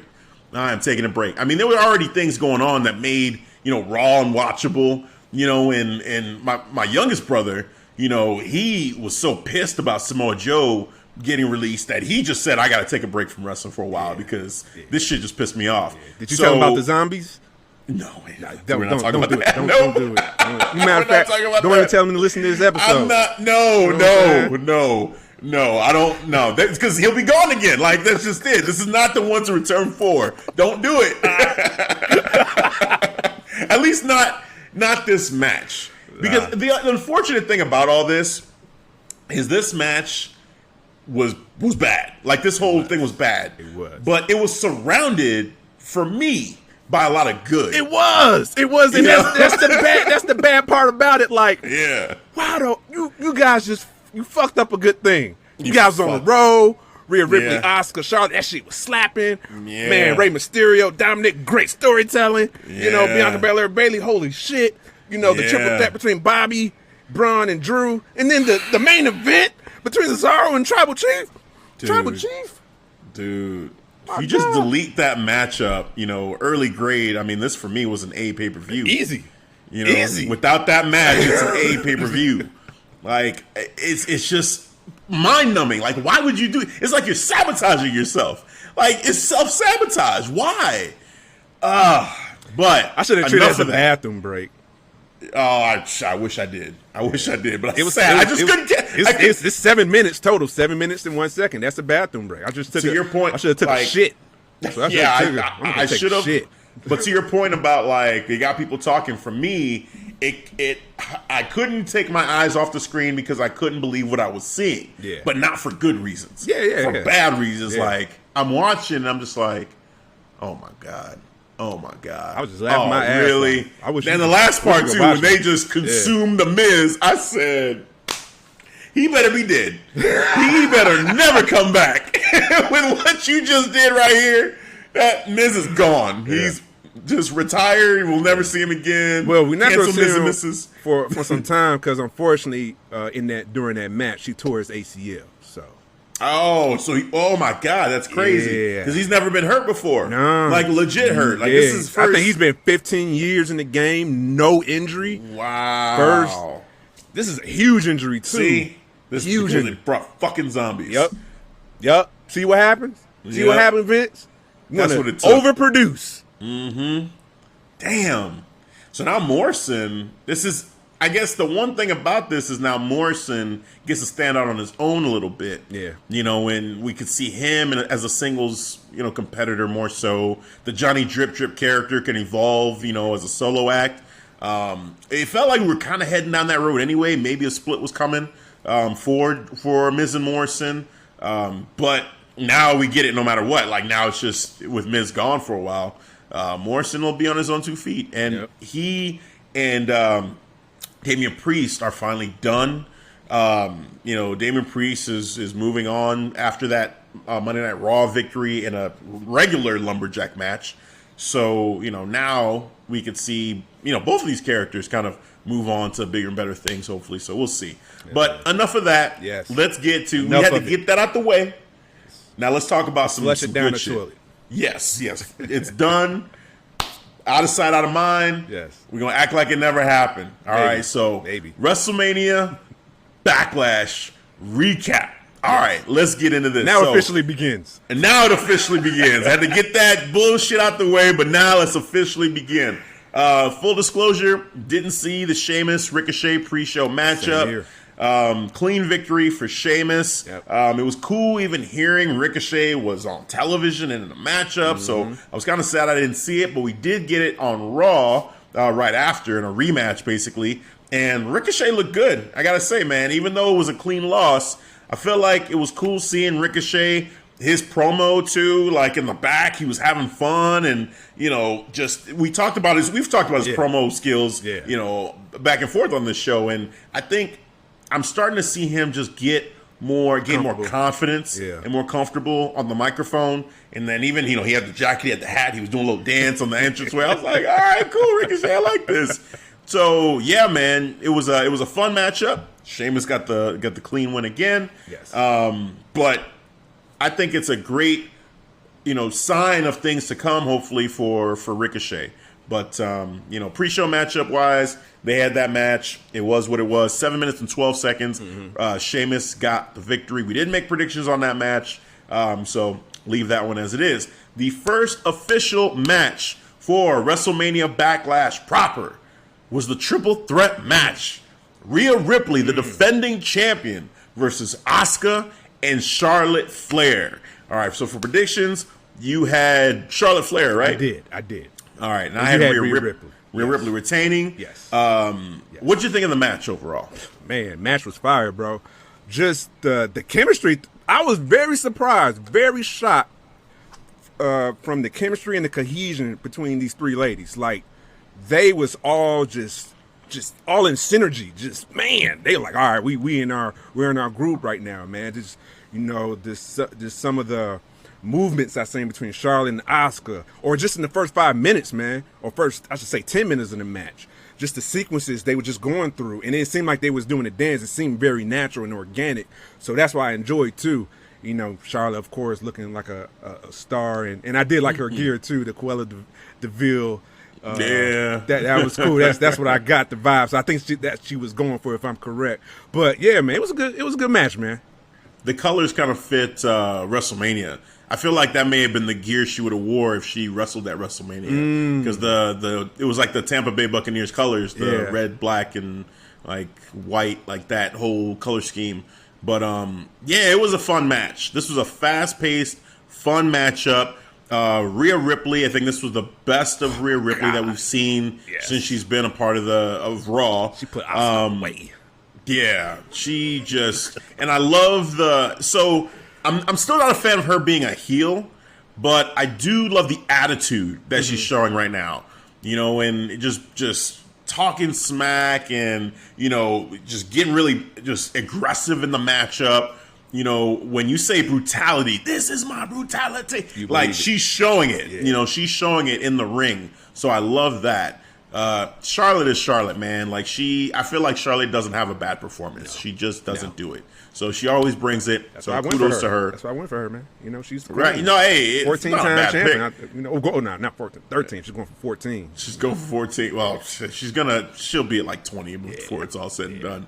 And Asuka, great showing for Asuka as well. It was tough seeing, Asuka take the L's that she's been taking recently. Yeah. And, the match itself, at least Asuka looked like a savage during the match. In the end, it was Rhea Ripley picking up the victory, retaining her title. It was Asuka that took the pin again, but I didn't feel like, oh man, Asuka's getting buried. It felt like a strong matchup from all three. And Rhea Ripley just came out looking like a great champion. She called Charlotte a loser and was up on the top rope, with the belt over, right? She was just heckling the hell out of Charlotte, man, barking at her. Ooh, ooh. Charlotte, look, I'm champion. Wow. And Charlotte pointing, I'm coming for you. I was yeah, Charlotte, get her. You getting that belt. Well, so on Raw, it was interesting because, again, there was a moment with Rhea and Charlotte, because Rhea was watching the matchup between Asuka and Charlotte one-on-one, where if Charlotte won, they would consider her for a rematch with Rhea. And Charlotte went to the outside, because she saw Rhea and she's talking shit. And she's like, Rhea just mouthed her, "You're a loser. You're a loser." I was like, what? Who says this to Charlotte? That Charlotte's a loser? Who says? She's like, "You're a loser. I am not intimidated by you. You are a loser. Go away." And then Asuka beat her. Now, she had a little bit of help from Rhea Ripley's distraction. Yeah. But still, Asuka beat her. She lost. She lost. That's in the record books. It happened. So that was cool for Asuka, getting that victory, on Raw. But yeah, Rhea Ripley, her and Charlotte are on a collision course. It's coming. We can see this coming. Yeah. So yeah, she's gonna get that title back. The queen. Oh man, we'll see. We'll see if she gets the title back. But I'm coming around to Rhea Ripley's character, and I feel like the character is more of a tweener, if anything, to me. And I'm just gonna enjoy it for what it is, So yeah, and then I think with Charlotte, she'll be by default a face because Charlotte is clearly a heel. Oh, yeah. In that feud that they got going on right now. So that should be a fun one to see. All right, moving on. Feel good story here. We had Rey Mysterio and Dominic going against the SmackDown Tag Team Champions Dolph Ziggler and Robert Roode. This one started. They're dirty dogs. This one, Dolph and Roode decided they were going to get a little bit of an advantage. Took out Dominic in the back. Ray told his son, you know what, son? This your time is coming, but not tonight. Not tonight. Did not want him to go out there. Said, I'm going to go ahead and do this for the family. You stay back here. And so he stayed back. He listened to his dad at first. And Rey Mysterio went out there. It was basically a handicap match. Whoa. Got the dog shit kicked out of him by the dirty dogs. They were putting in work. I'm like, oh my God, this big dog shit. Look, Ray was holding his own a little bit. He was. I like how I think Roode kind of slid him off the ring, but Ray landed on Dolph. I was like, oh, that's a cool sequence. Noted. I noted in my book. There we go, my notebook. Got it. Oh man, like it was a lot of that. Just Ray just finding a way to survive through this beatdown basically that was happening. A lot of near falls for the Dirty Dogs. Yeah. But Dominic would eventually make his way down the ramp, get to the corner, and just call for his dad to make the tag. You know, Ray looked at him, be like, "What? What are you doing here?" Like, "No, you're injured." No, but then he just he never did. He never really tagged him. He didn't want to tag him. Right. He was fell in the corner. Yep. And then Dominic tagged himself in. So Dominic got in there. He did a couple moves, but then he proceeded to get his ass whooped for a little while, too. They just started getting on him. I said, oh, man. They had me, man. Like, I was actually, I was rooting for Ray and Dominic, but I'm like, oh, my God. Like, this is hard, man. It's hard to watch. Like, it just... I was like, man, this might not happen. This might not. I don't know. Happen. Right. I don't know. Because Rube and Dolph, goddamn, they was just like, no mercy. No mercy. Fuck this dude up. They told Dominic, they were like, you don't belong here. Robert Roode yelling at him, you don't belong here. You don't. I was like, yeah, I mean, maybe he doesn't if the way you guys are treating him, man. Damn. So Rey Mysterio had gotten himself back in the matchup, and it was not a hot tag. He got beat up again, but he got the upper hand. Then tagged in Dominic at the end. He tagged him in. He's all right, son, finish it. Tagged him. Then went out, did his slide out the ring into a power bomb on Dolph Ziggler. Dolph Ziggler took him out. Dom went up top to do Uncle Eddie or Father Eddie. I'm Uncle Eddie's son. Frog splash time. Frog splash. Boom. 1, 2, 3. And we have new SmackDown Tag Team Champions, Dominic and Rey Mysterio. It was a feel good. And I was like, I instantly want Dom to turn on his dad right now. Just like, hit him like, you forgot who I was? I'm Uncle Eddie's son. Man, you still want to see this happen. I want it to happen, man. I want them to continue this story. I want to see it, man. You know the people want to see it. They want to see the breakup. All right, you go ahead, gotta have this, this great moment, father and son tag team. It's all glitz and glamour right now, but I want to see once they start getting some losses or the chemistry ain't the same, they're falling off the chemistry. I'm like, okay, I want to see Dom, take his dad out now. Take him out. Oh man. I don't know if I will believe a heel Dominic Mysterio. That's my only thing. Like Dominic, I don't see that edge to him quite yet. He still feels a little bit green when it comes to his character. He's a little bit he's a true babyface, because he just seems like a kid who, his dad's a wrestler and he's following a dream, and that's it. So, it'll be interesting to see if they ever do turn him heel to see what his range is like. And I think it is a good way to help build character to turn him heel to see, like, all right, let's try that on him. But it'll be interesting to see if he gets to work with his dad, or his uncle, in that way, Uncle Mysterio. Call him up. Oh hell no, man! But he's comfortable with his family member. But he gets to work on his hero character, and who's a good face to bounce off of that, bro? They have this story that's this story about we never really found out, I guess. So they could use that. I just want to see it, man. I want to see how it plays out because I think when Dom was going against Seth and Buddy, I got a little bit of viciousness from him. So I saw a little bit, but it was a little bit. It was enough for me to pique my interest, and that's when the seeds planted of all right, if they was to do a tag team, but if he was turned on his dad, you know what I'm saying, use that as motivation. Like, man, I'm Uncle Eddie. Uncle Eddie's son, put on Uncle Eddie's shirts, Latino Heat, whatever you want to put on, you know what I'm saying? Come out with a shirt, you ain't my dad. Oh, man. There's a story there for sure. Yes. It would be interesting. It would be interesting. I would love to see them try it. And you know, in a perfect world, that would be an epic story because it's been going on for so long. You know, there's so much attached to it, so much from WCW to then WWE, you know, and seeing Dominic grow up literally in front of our eyes.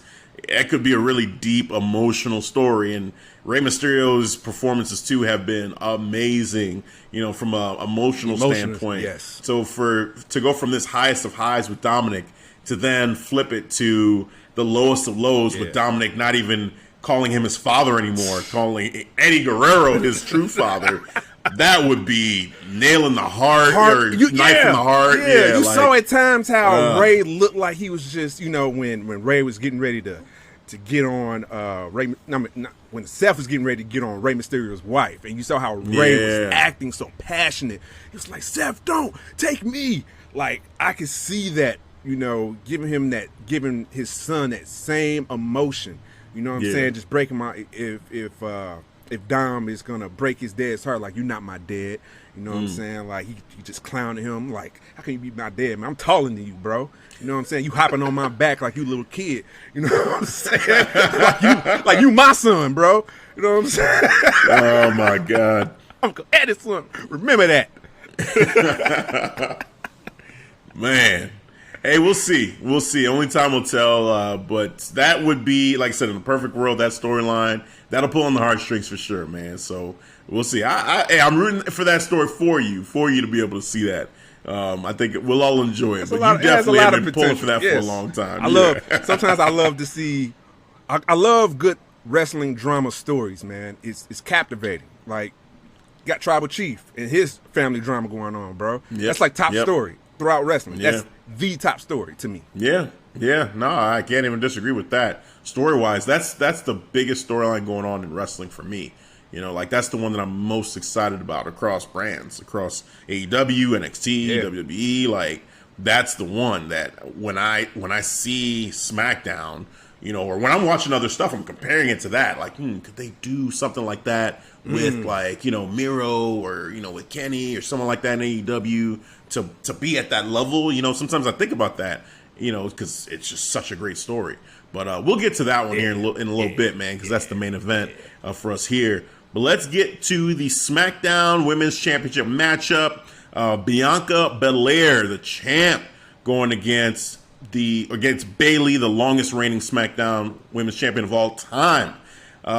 This matchup here, Bayley, it was a contest. The way the story was told, the way I read it, during the matchup, it was the power, the speed, the athleticism of Bianca versus the smarts, the experience of Bayley. Yes. Like, that's basically how it played out. You know, anytime it was just purely about who would be just best sound athlete or who would be the more technical, Bianca would win those exchanges. But when Bayley would use her head and kind of try to out-strategize Bianca, she kept finding ways to get the upper hand.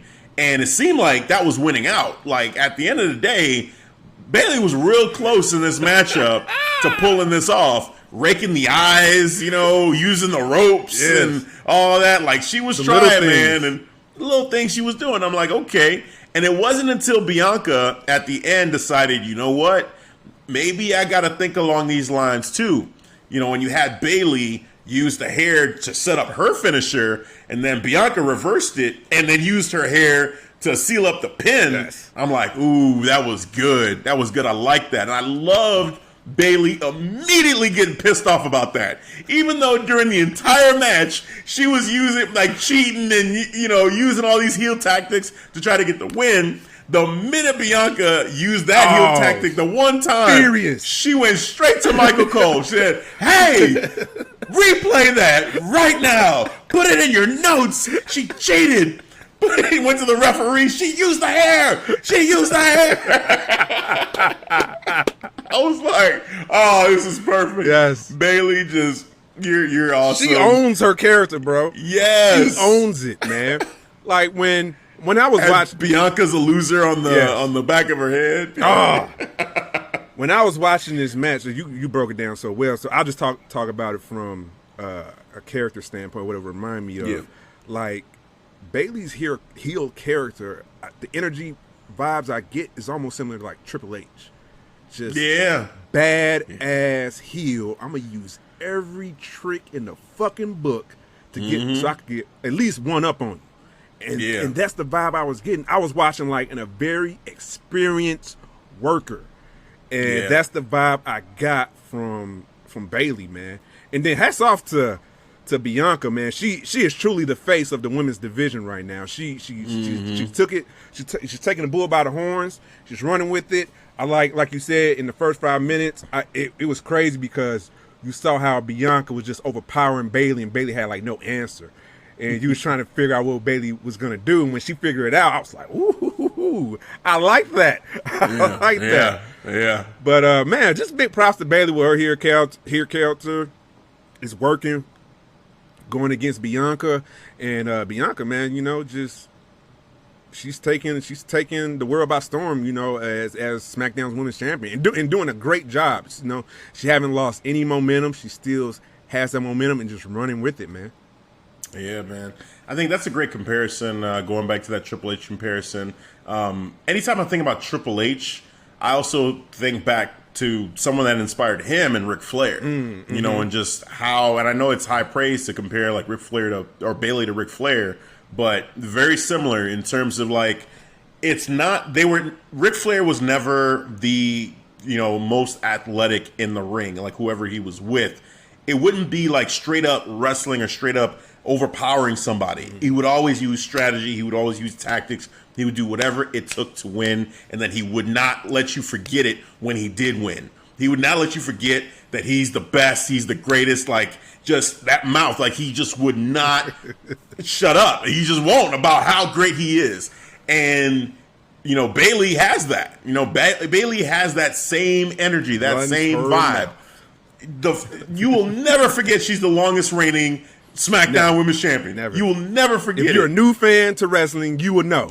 You would know the minute you're introduced to Bayley. Yep.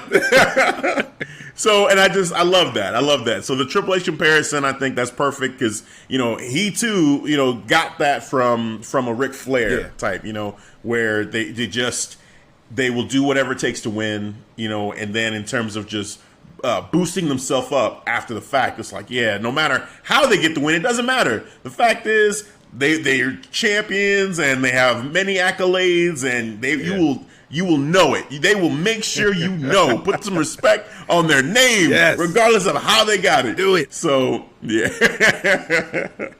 So it's great, man. Great matchup. Bianca and Bayley. Bianca ends up retaining her championship. We both picked Bianca in this one, I believe. Yeah. So we got that one. All right, now we're almost there. We're at the two men's championship matchups here. We've got the triple threat up next with the champ Bobby Lashley defending against Braun Strowman and Drew McIntyre. This one here, first thing that caught me is that Drew, for the first time in a while in his entrance, went up to the side turnbuckle and did his like pose off to the side. Usually he's been doing the pose just in the center of the ring and the pyro goes around him.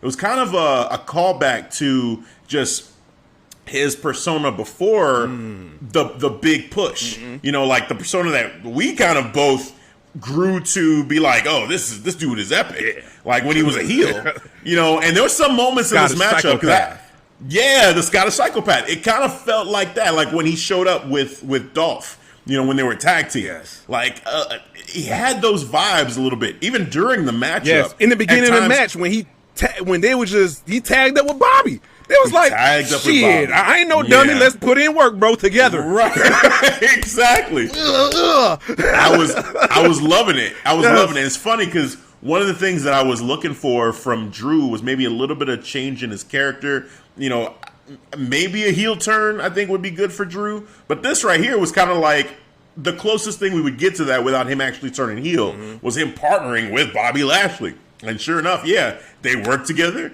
They did the suplex together and just put in work on Braun Strowman, man. It was crazy to see. And eventually they fought each other. Drew threw Bobby into the LEDs. We had the explosion, which is also... He disappeared. That was a callback, too, to, you know, Bobby and Braun and their match on that Raw where you had the big explosion when they went through the set. So that was kind of a nice call back there. But yeah, Bobby disappeared at that point.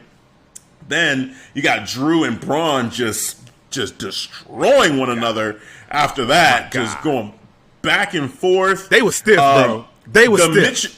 Dude, so the two craziest moves there, definitely Braun putting Drew was insane. Putting Drew through the table, announce table was insane.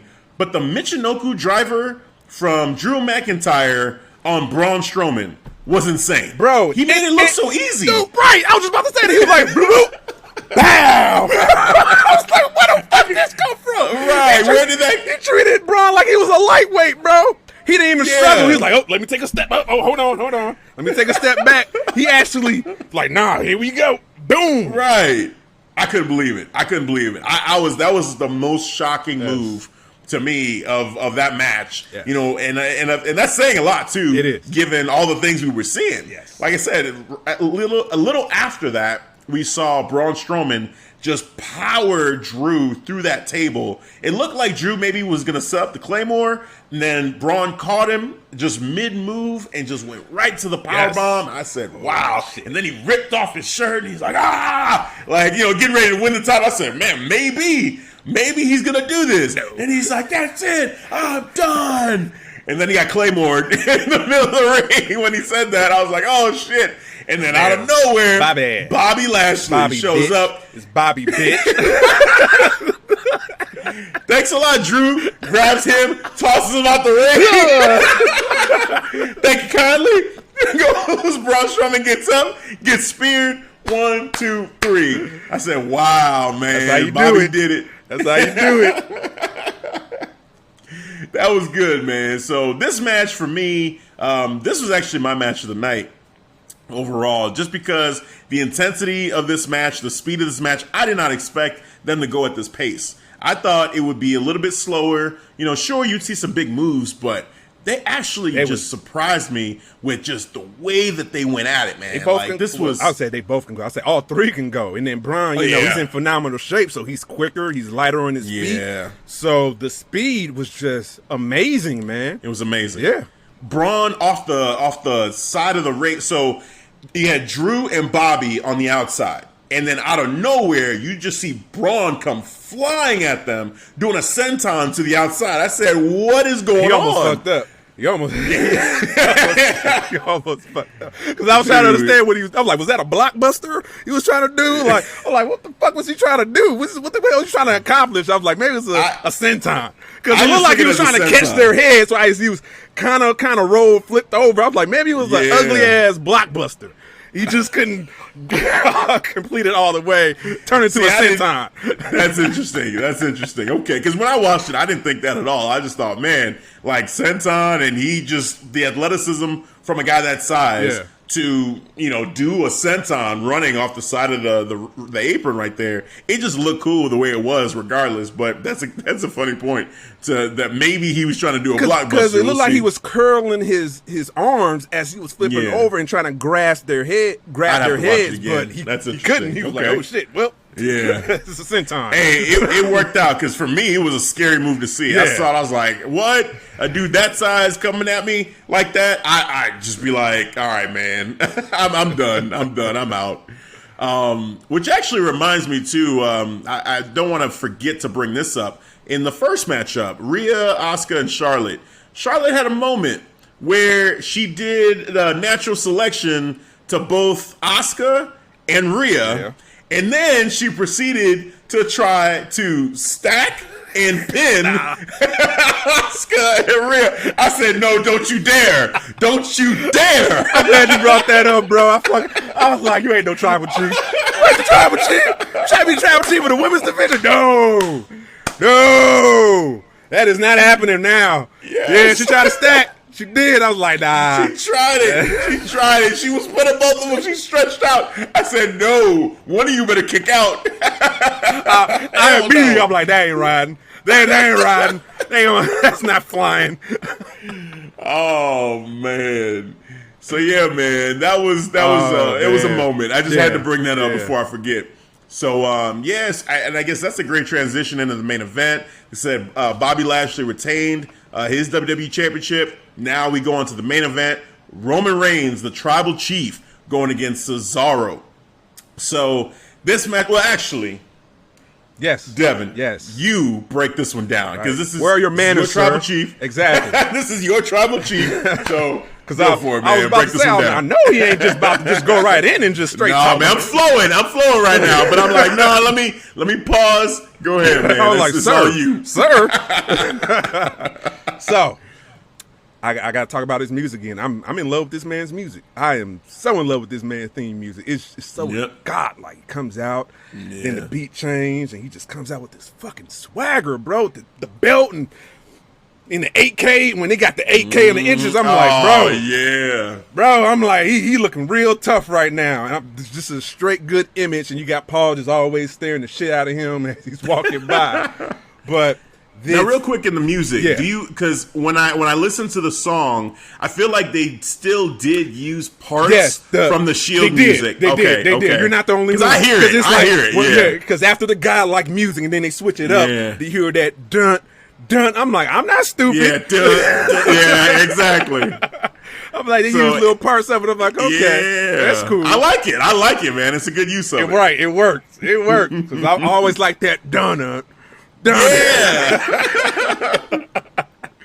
Oh man, because during the song a couple times now, I've actually like hummed along with it, but still putting the old song in there. The dun. Done, and it goes with the beat. It's just slowed down. So but yeah, I appreciate it, and I think the new song is, like you said, godlike. Like fitting for the Tribal Chief. So yeah, man. But keep going. My God. So once again, like I said, the match storytelling was great. My man, the Tribal Chief, back to back, clean motherfucking wins. All right. Mm-hmm. He put Cesaro away. Cesaro came, man, I love it. Dude, them fucking elbows. I don't know how many times he was hitting them, bro. But he was hitting them on outside, inside the ring. I like the storytelling how the Tribal Chief was trying to take his arm. I think he was trying to take his left arm out. So he wouldn't do the European uppercuts. It was the right arm. The right arm? Okay. It was the right arm because Cesaro fell to the outside and landed on the arm, and then he started shrugging it off, and that just put a target on the right arm, and then Roman just went right to work on that arm. Yeah, and then the teases of the chokehold that he does, and Cesaro was able to get out, and then they're going back and forth through their sequences, and then when Roman hit him with the spear, Cesaro kicked out, and then Roman was like, "What the fuck?" All right, and then he puts him right back in the guillotine. I'm like, oh shit, he's really wedging that in too. And he was in there for a good 30 seconds. I'm like, he gotta be out now. He gotta be out. And you see Cesaro, he gets up real quick. I'm like, oh shit. And he's like, oh shit. Yo, oh shit. Yep. Oh, shit. Roman punched him in the head too. Yeah. He punched him and then he dropped his head and he grabbed it. I said, oh shit. Yeah. And all of a sudden he put him away. I was like, oh shit. Once again, put him away, and then JK comes out, has the what do you call it, like a Hawaiian lay? Call it the lay? Yeah, it looked like a lay. Yeah, it looked like a lay. Yeah. It comes out, basically acknowledging his Tribal Chief again. And the Tribal Chief, he looks at Jay, he's like, all right, put his head down. Acknowledge him. And then Jay was like, let me get him. Go get him. Beat the dog shit out of him, man. Beat the dog shit. And then Seth Rollins, of course, comes out too after they was done whooping his ass. Seth Rollins beats the dog shit out of Cesaro, takes him outside. Did he put something under Cesaro? Did he put like a chair? He did. Okay. He put a chair on the back arm. Okay, I do. Okay, he put a chair, went for the curb stomp, started laughing, and it went off. And by the way, that was a crazy fucking suit that yeah, man. The drip is out of control for Seth, man. You can't contain it. You can't contain it, bro. You can't. I'm like, what's up with these custom made suits, man? Like Picasso. It was like a Picasso suit. These paintings mixed in. Yes. I like that. Picasso suit. Yes, it's the Picasso suit. It is decided. Oh, man. But good match. Damn good match. I would say it was my match of the night because I just enjoyed the storytelling of just how how Roman was out wrestling. I can't believe I said that. He out wrestled Cesaro. He out wrestled Cesaro. He out technical Cesaro. Yes. Yeah, like out technical wrestled him. Because even there was a cool shout out to Daniel Bryan too during the matchup. Yeah. He was like, "Hey DB, hope you're enjoying the house. Watch, I'm doing the DB. Grab Like his DB right style. arm and started I'm doing the DB style. I was like, oh shit, DB style right here." So, like, wow, this man just has no chill whatsoever. He just let him know, like. And then he cut your boy. This your boy right here. Yeah, he cut an awesome promo. It looked like he was at home on his treadmill, recapping about why he's the tribal chief, and he's talking about Cesaro. It's like, I out wrestled you. I beat you at your own game. You know what I'm saying? No, and like no one can beat me. I'm the tribal chief. I was like, goddamn right. Jeez, nobody gonna beat the tribal chief. So great, well said, well broken down. I loved just a little moment. Jay came out, when he showed respect, and he was just ready to get at Cesaro, gets at him, and then he's about to do the splash. He's like, night, he ready to put him away. And then that's when Seth comes down, and just Seth and Roman. Now, each time that they've been face to face, there's just a chill that I get. I'm just like, oh my God. Yes. Like these two guys, they have come so far from their original characters on Shield.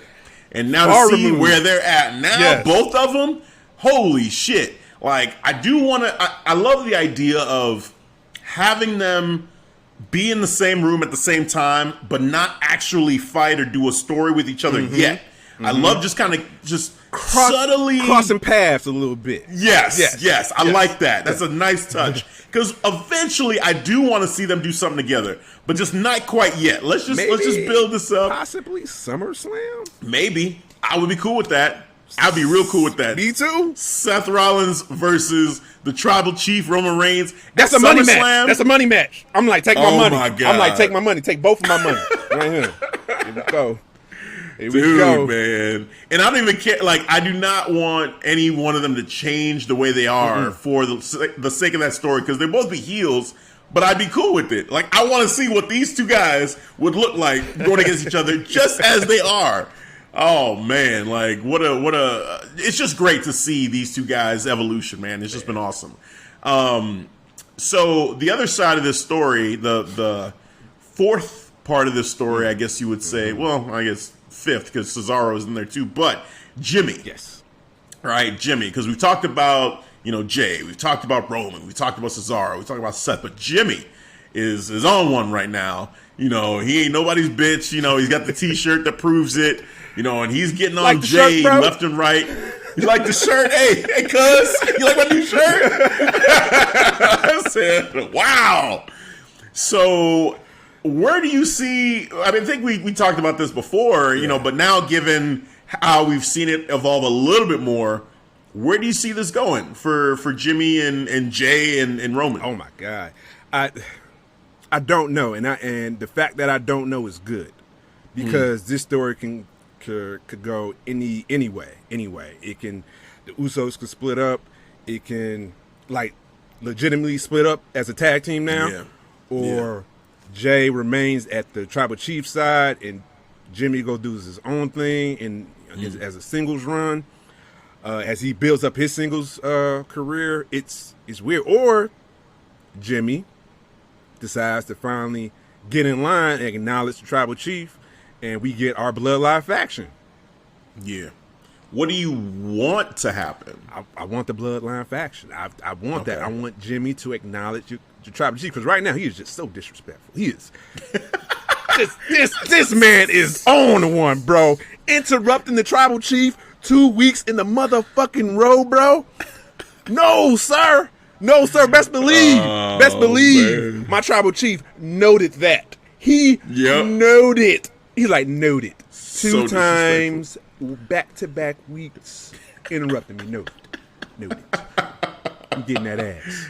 Oh, man, dude. It's been so disrespectful, but I love it too, though. I do love it because it's like they're. Oh my God, it's gonna reach a boiling point.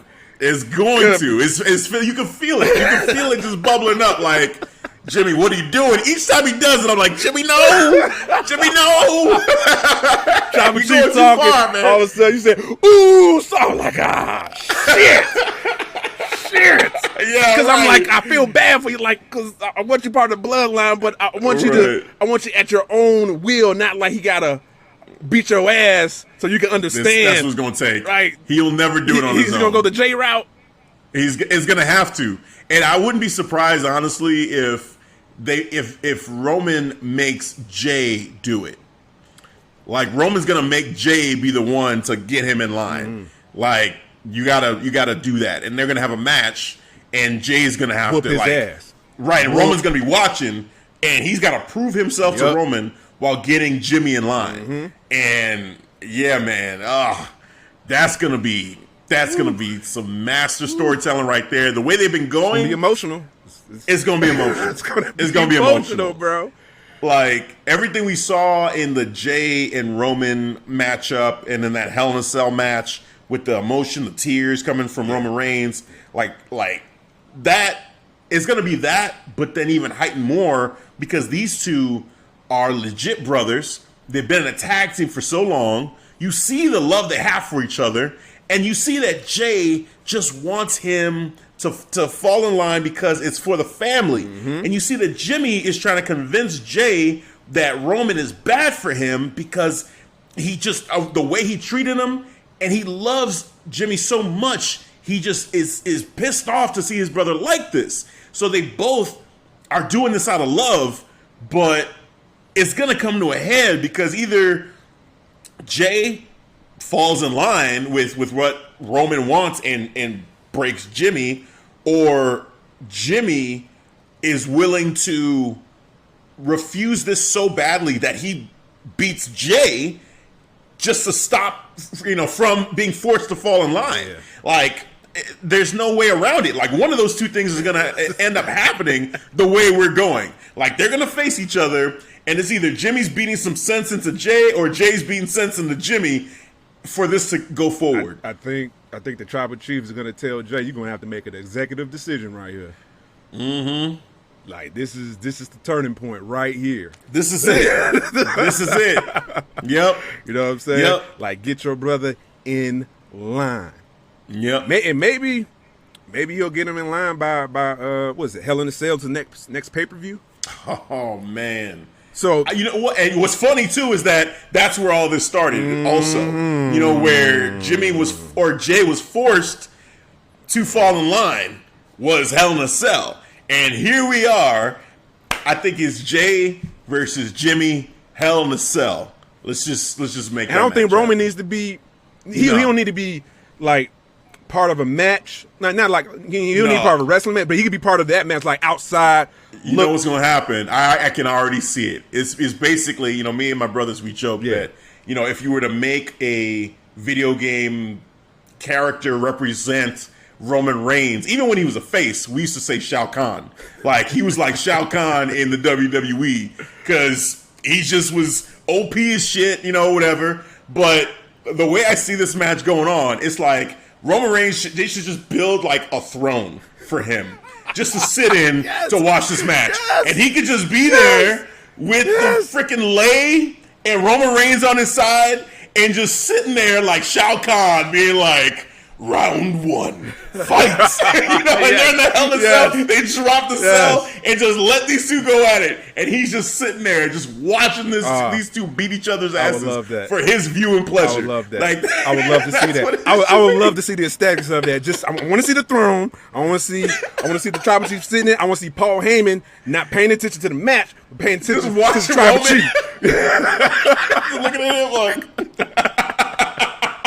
Because that's how he was doing, what was it, last Smackdown?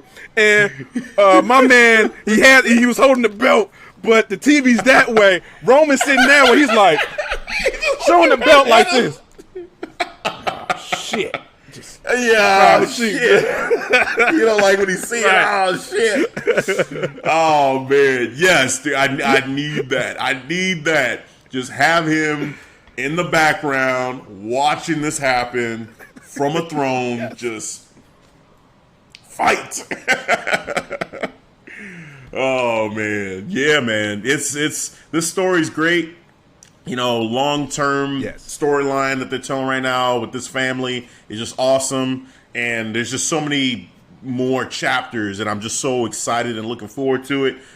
This matchup was another great chapter. You know, it's great for Cesaro, too, just from the standpoint of getting a title shot, you know, and being in that main event picture. And now he goes back to going against Seth again, so that's good for him. Mm-hmm. And, yeah, for Roman, I think we just called it. We just booked it.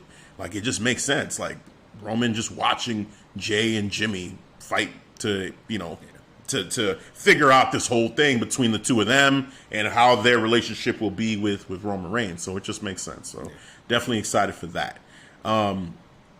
Also, another thing I'm excited for is looking at predictions. By the end of this matchup, I was excited to see that I had all the matches right on my predictions. So I did get a flawless victory. Hey, silly, yeah. Yeah. The time for being humble is over. Yeah. For today, I'm the tribal chief. Yeah. You know what we need to do? We need to start keeping track of predictions and like keeping track. And by the end, like we could use WrestleMania as the finale, and by the end of all of our stats, all of our points, whoever like who's winning, buy that person some merch, like a wrestling shirt or something. No, okay, yeah, that's cool. That's cool. No, that's awesome. Now I was keeping track, and you know, usually when we're making these predictions, sometimes I just pick with my heart and just who I'm rooting for. Yeah. Sometimes I'm trying to get in the booking, but I wasn't even really tracking this one like, oh, I want to get all these right. You know, it was just like, I'm not sure, but whatever. All the champions are going to retain. And what was the one that we disagreed on? It was the Rhea and Charlotte match, right? Yep. Yeah, so because that was it. The rest of them, we all had the same. I should have looked at it as a throwaway. I kind of talked about it. I don't know. Like a filler. Yeah, throwaway. I had mentioned this whole thing felt like a filler pay-per-view. It should have just hit me. I'm like, you know what? It seemed like everybody would retain besides the tag team match between, that one, and we both picked that. Like, Mm-hmm. They was just rubbing it in your face. It was like first time father and son, and first time they kept on saying it. I did like the Charlotte pick because Charlotte is just, she's different. You know, like Vince sees her as being this like, she's the greatest of all time when it comes to the women in his eyes. Yeah. You know, he treats her that way. Actually, with all the that's how rings. I look at her too, because she has to act. Dude, her wrestling is top notch. Yeah, you know what I'm saying. Yeah. She don't really fuck up. You know what I'm saying. When she I can understand people are hating because she's always having a title, but all right, have somebody out wrestle her then, man. She's putting on. Well, and also too the presence that she has when she. Look, I think it was Corey that said it. Like, love her or hate her, what you have to acknowledge is that everything is better and brighter in the women's division when Charlotte is there. And I feel like it's true that with Charlotte being in the division and being in championship matches, it just raises the prestige of the championship match. You know, no offense to all the other women right now on the Raw side. And short of, like, say, Sasha right now, I would say on the SmackDown side. And Bayley, I'll give her that respect, too, being the longest reigning SmackDown Women's Champion. Like, there are a few that have that. And Charlotte does, definitely. When she's in a championship match, it feels special. Like, okay, like, this is going to be something special. Like, at WrestleMania, it kind of missed her, being in that match. Like, this match at WrestleMania, I feel like would have made a lot of sense and would have helped the overall prestige of that matchup between Rhea and Asuka, because it was an okay match. It wasn't a great match at WrestleMania. And the rematch on Raw was better, and this was like the best so far between, Rhea and Asuka, and then, obviously with Charlotte being there too. So like she always excel in triple threat matches when you think about it, Charlotte. Yeah. She knows how to handle those types of multiple women, multiple people in a wrestling match, but she knows how to make it look natural without looking like it's scripted. Yeah. Yeah, and she's great at those high spots, like doing that moonsault, from the top, and the double natural selection and things like that. Like the way that she tells a story in those types of matches, and in all her matches, man, like it's at a higher level, So kudos to her for sure. And I think, love her or hate her, you got to respect her, man. Like she puts in work, and she's put some respect on my name. She's earned that spot to be, always in conversation for championships. So yeah, man, I'm not one of those that just hates on Charlotte. Sometimes it feels like, man, I do want to see them build somebody else. I do get that, but right now, especially, she had been away for so long that seeing her, in this championship opportunity, it didn't feel like, oh fuck, here's Charlotte again. It felt like, oh, nice, awesome, we're getting to see Charlotte again. So. I think right now time is good for her to be in that championship conversation because she'd been away from it for a while. She was in the tag team division for a while. She was just away from WWE for a while, a couple times. So yeah, she took a break. She gave everybody a chance, and now she's back. Yeah. So it's cool. Now she's back in the main event picture for the women's exactly. division. Hey. Right. You don't like it, so be it. I will. Right. Sucks to be you. Exactly. Being real about it. Right. So yeah, man. So overall, great. I mean, we talked about it like early on. There's, I guess, with this one, you got to do the Walking Dead grade versus the non-Walking Dead grade because it happened, but it also, for me, kind of, I'm trying to erase it from my memory. But what you got? So, including the Walking Dead version of, I give it a C+ because it was very distracting. Like to put it in the fucking middle of the card too. It was just very distracting. So that's because I got to get it a C+. Now without the Walking Dead, it's an A. It's a solid A. Not no A+, not an A-. It's just a solid A because it did feel like this is just like a throwaway pay-per-view since everybody basically retained. Besides Rey Mysterio and Dominic. But I would give it a C+. Walking Dead version, A without the Walking Dead. So I said earlier, without the Walking Dead, I give it an A. Yeah. I could actually give it an A. I'm going to give it an A+ without the Walking Dead. Okay. This was a great card. This was a great card from top to bottom. None of the matches bored me. All the matches were great. So I give it an A+. With the Walking Dead, I give it an F. I'm going all the way down to the bottom.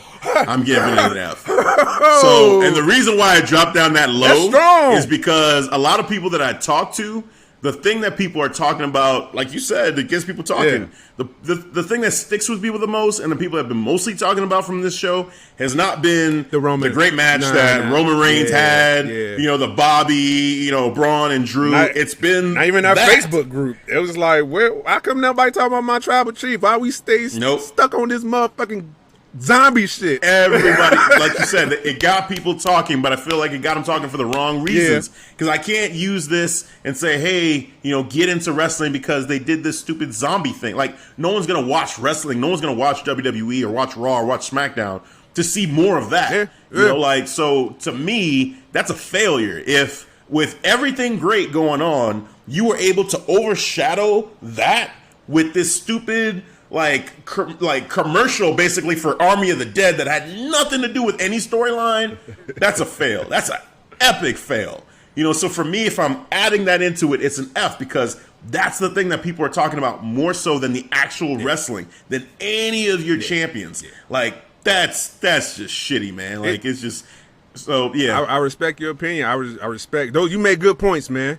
And I respect the grade. I'm still going to stick with the C+ because I felt like I said, it was distracting. I was going to be nice about it, and be like, it's a B, or a B- or something like that. No. I would have got on you. I think I would have got on you for that, bro. I'm like, lower that shit. It frustrated. I told you, it's one of those things that if it just made me a little bit embarrassed, watching it. Like I'm a wrestling fan. I love wrestling, and then they do shit like this, and it's just like, I can't even tell anybody about this that isn't into it. I can't. You know what I'm saying? I feel bad that I'm even watching this. And it took, how long was this matchup again? 7 minutes. What was this one? 7 minutes? It was a shit break. 7 minutes, and I sat there and I watched it. I watched it. Yeah. I've seen this pay-per-view twice now. The second time, I skipped past it. Yeah. But, my God, man. Like, it's just such a bad taste in my mouth left from this pay-per-view. Like, went to work, and that's what people were asking me about. What's this thing about this? I said, fuck. You know what I'm saying? Like, God really? damn it. Really? I'm talking about.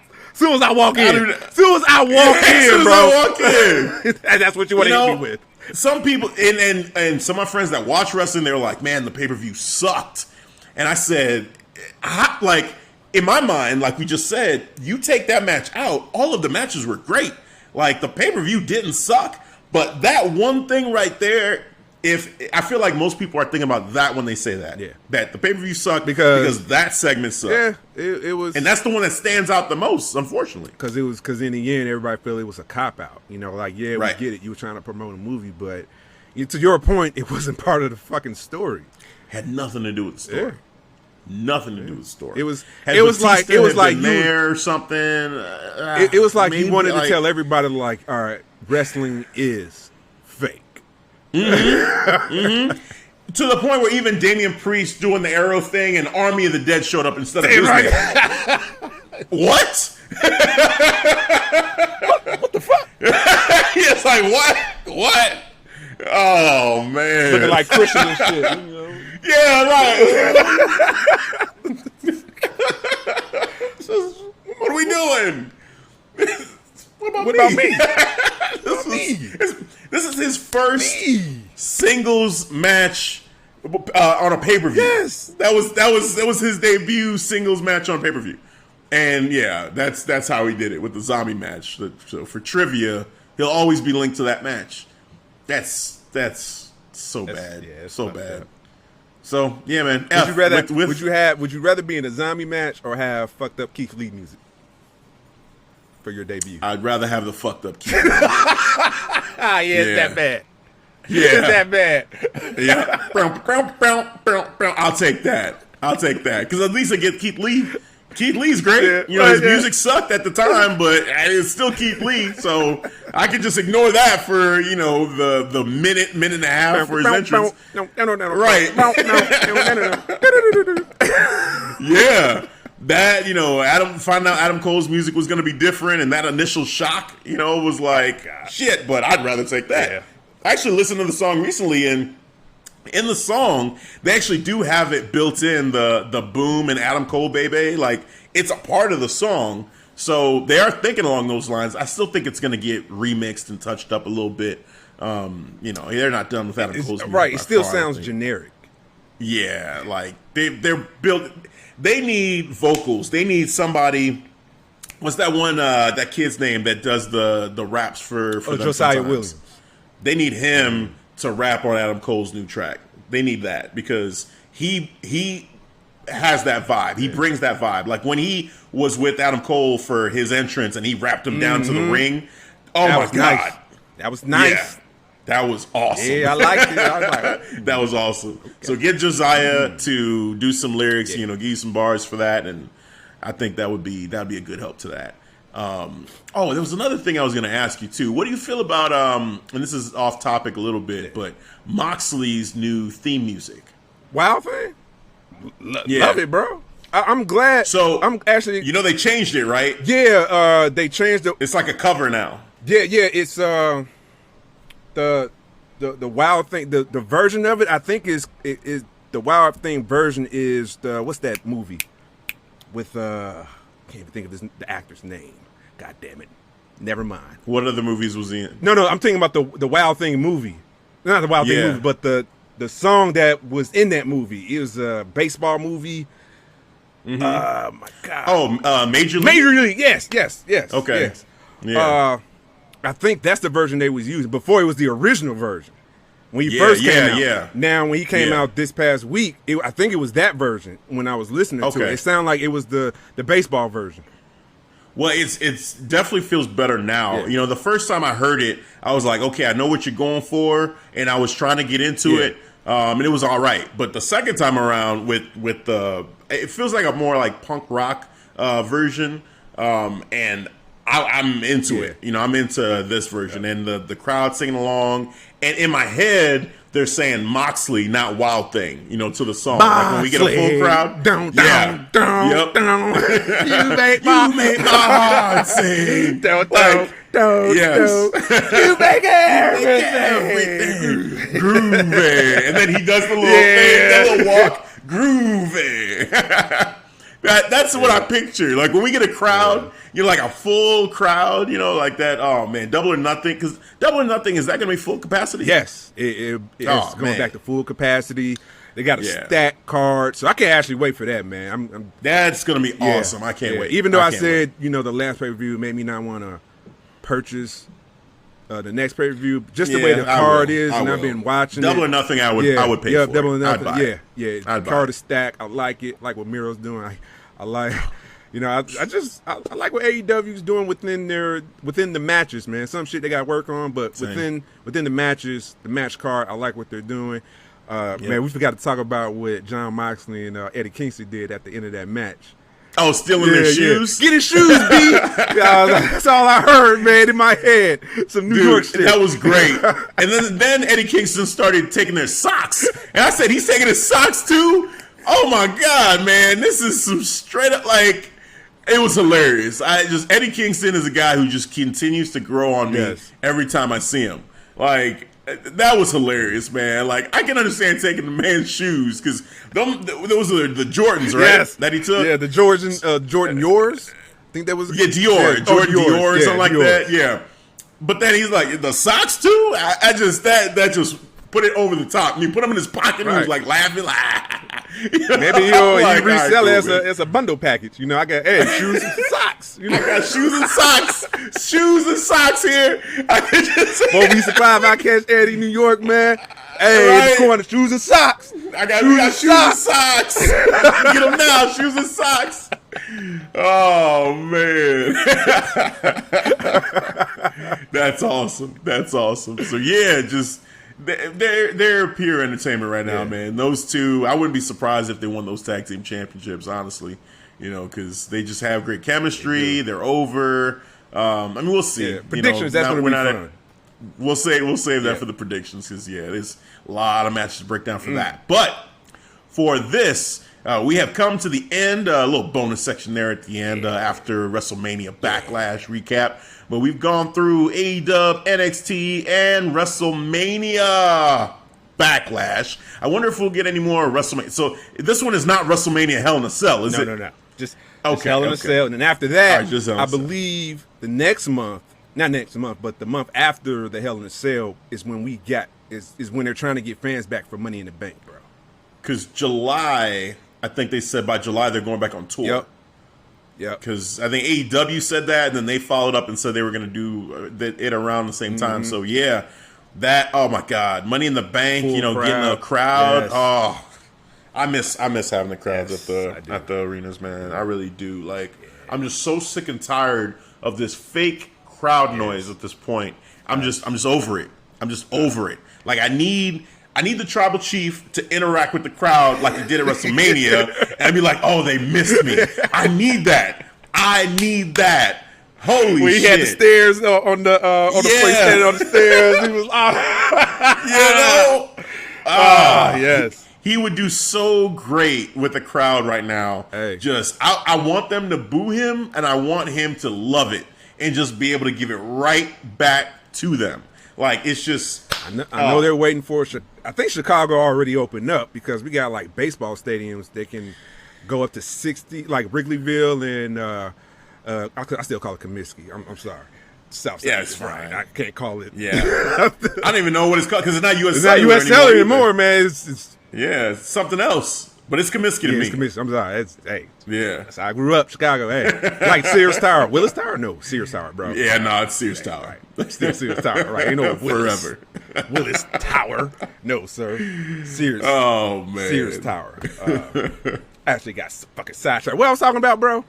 Sears Tower got me sidetracked.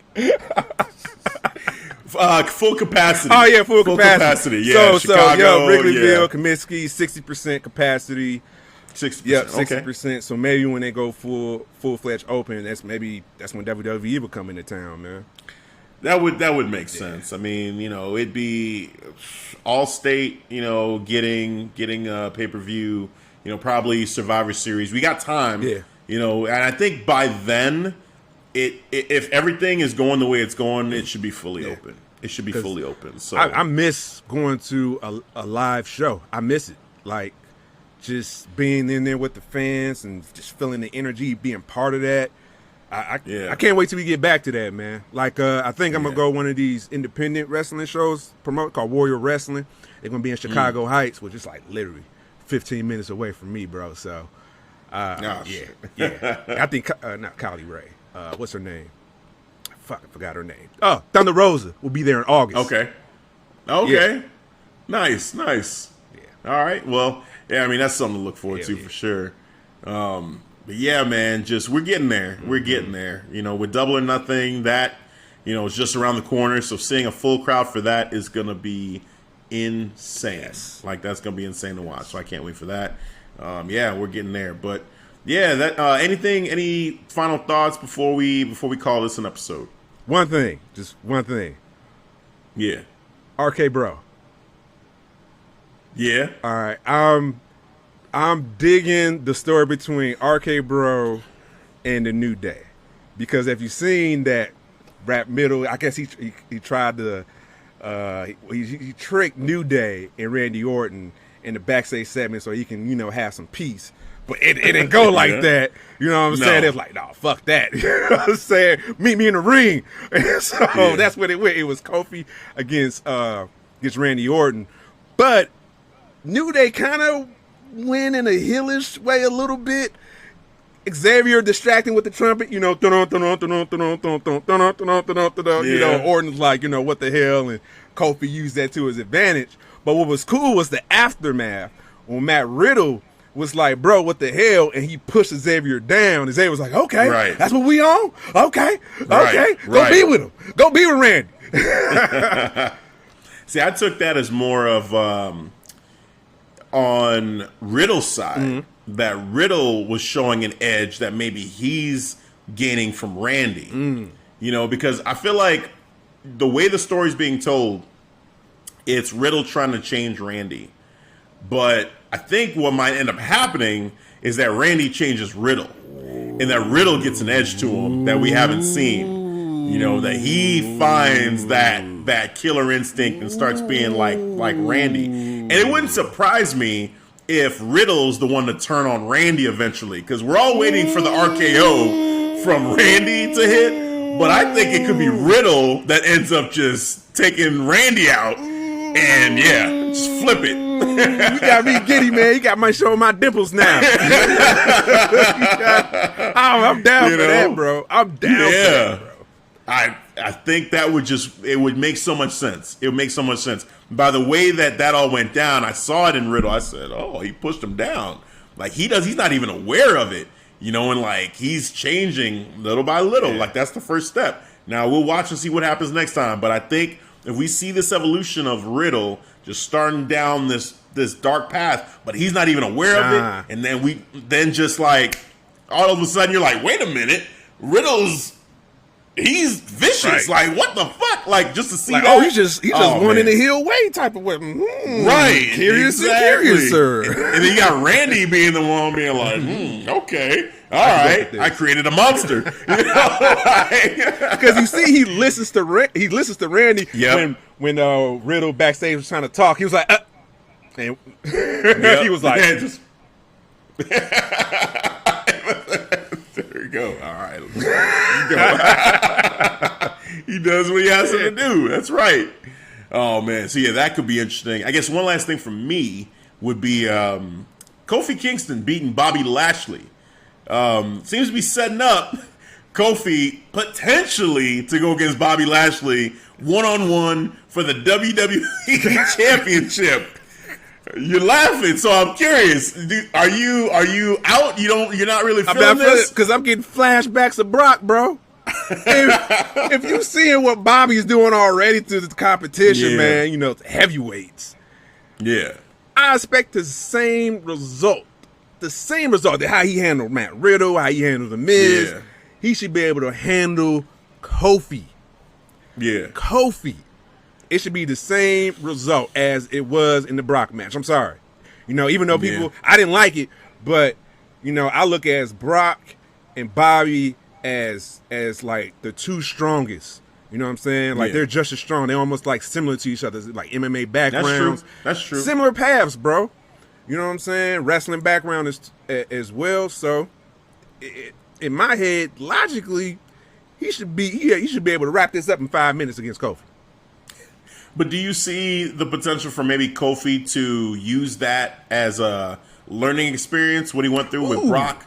And then to kind of say, okay, I made a mistake with that matchup, so let me do things a little differently to try to survive longer than I did against Brock. Good point. I would like to see him learn from his mistakes or from his previous match and put that into play.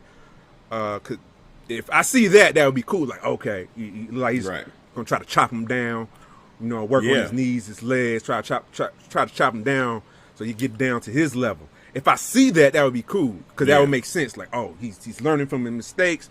Hopefully, commentary kind of used the Brock Lesnar match as a good way to bring that up. Talk about the history and what happened. Like, man, this match was only like 8 seconds.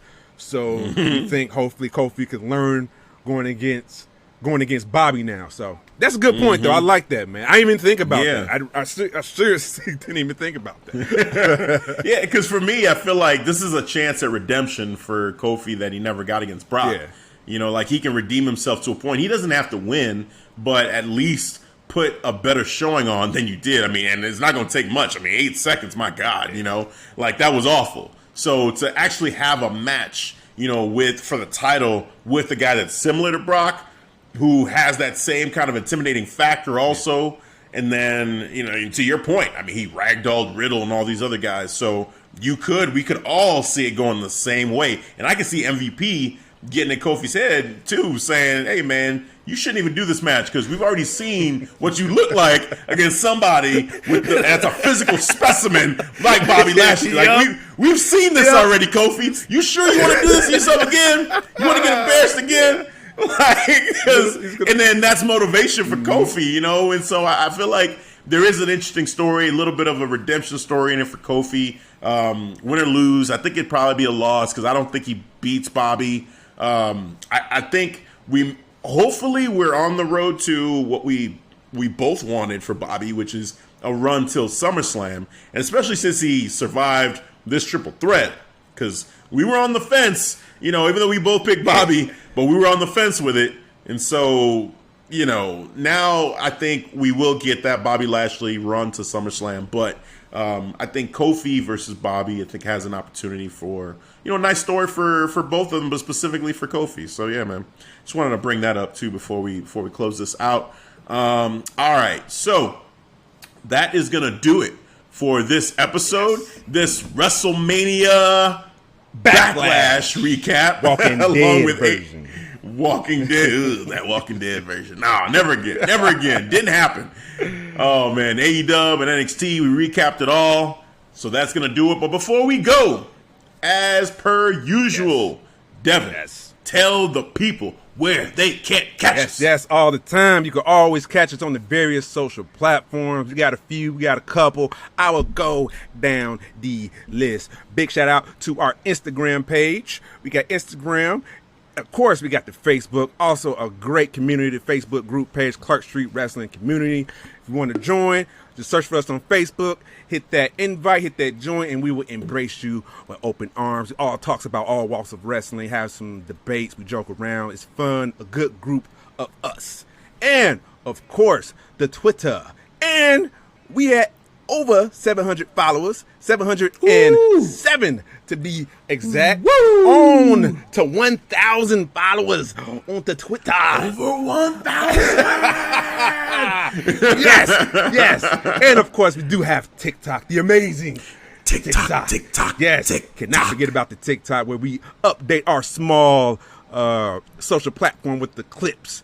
And you can always find all those lovely social platforms on our website, ClarkStreetWrestling.com. ST for the abbreviation, where we have all of our lovely platforms and links, and YouTube episodes as well connected. All of third season, all of our episodes, third season on there for your pleasure. And I can't forget about our merch site. You see this merch right here? Yeah. Get your merch. That tank. It is hot. Get your merch. If you saw me in the video earlier, I was sweating like a preacher. I was like, shit, I'm hot. I got the AC on. What the fuck is going on? I'm sweating this shit, bro. I'm talking about you. We're going to start sweating. Yeah. I'm over here sweating. I'm like, then you're the one glistening. Shit, right. I got that. Right. Like, I'm sweating. Yeah, I'm sweating this shit. But awesome merch site. And, of course, beach towels. Get beach towels. 7 foot, 8 foot long. Clark Street Wrestling beach towels. Yes, we got 2 versions of the beach towels too. 2 versions. We got 2 logos that you see. The logo that you see right now. I'm using our magic editing powers right now. The logo that you see right now, right here in the background of this video that you see. We got that, and then we have our logo as well in the corner that you see, the left or right corner, depends where I put it at. Left or right corner, that corner as well. But yes, ClarkStreetWrestling.com/store, where we have all of our merchandise for your pleasure. Yes. And with that said, that is going to do it for this week's episode. Again, the recap for NXT, AEW, and Wrestlemania Backlash. So that is going to do it. So for Devin, I'm Hafeez. We'll catch you guys next time. Peace. All right, guys. Thanks for listening to the Clark Street Wrestling Podcast.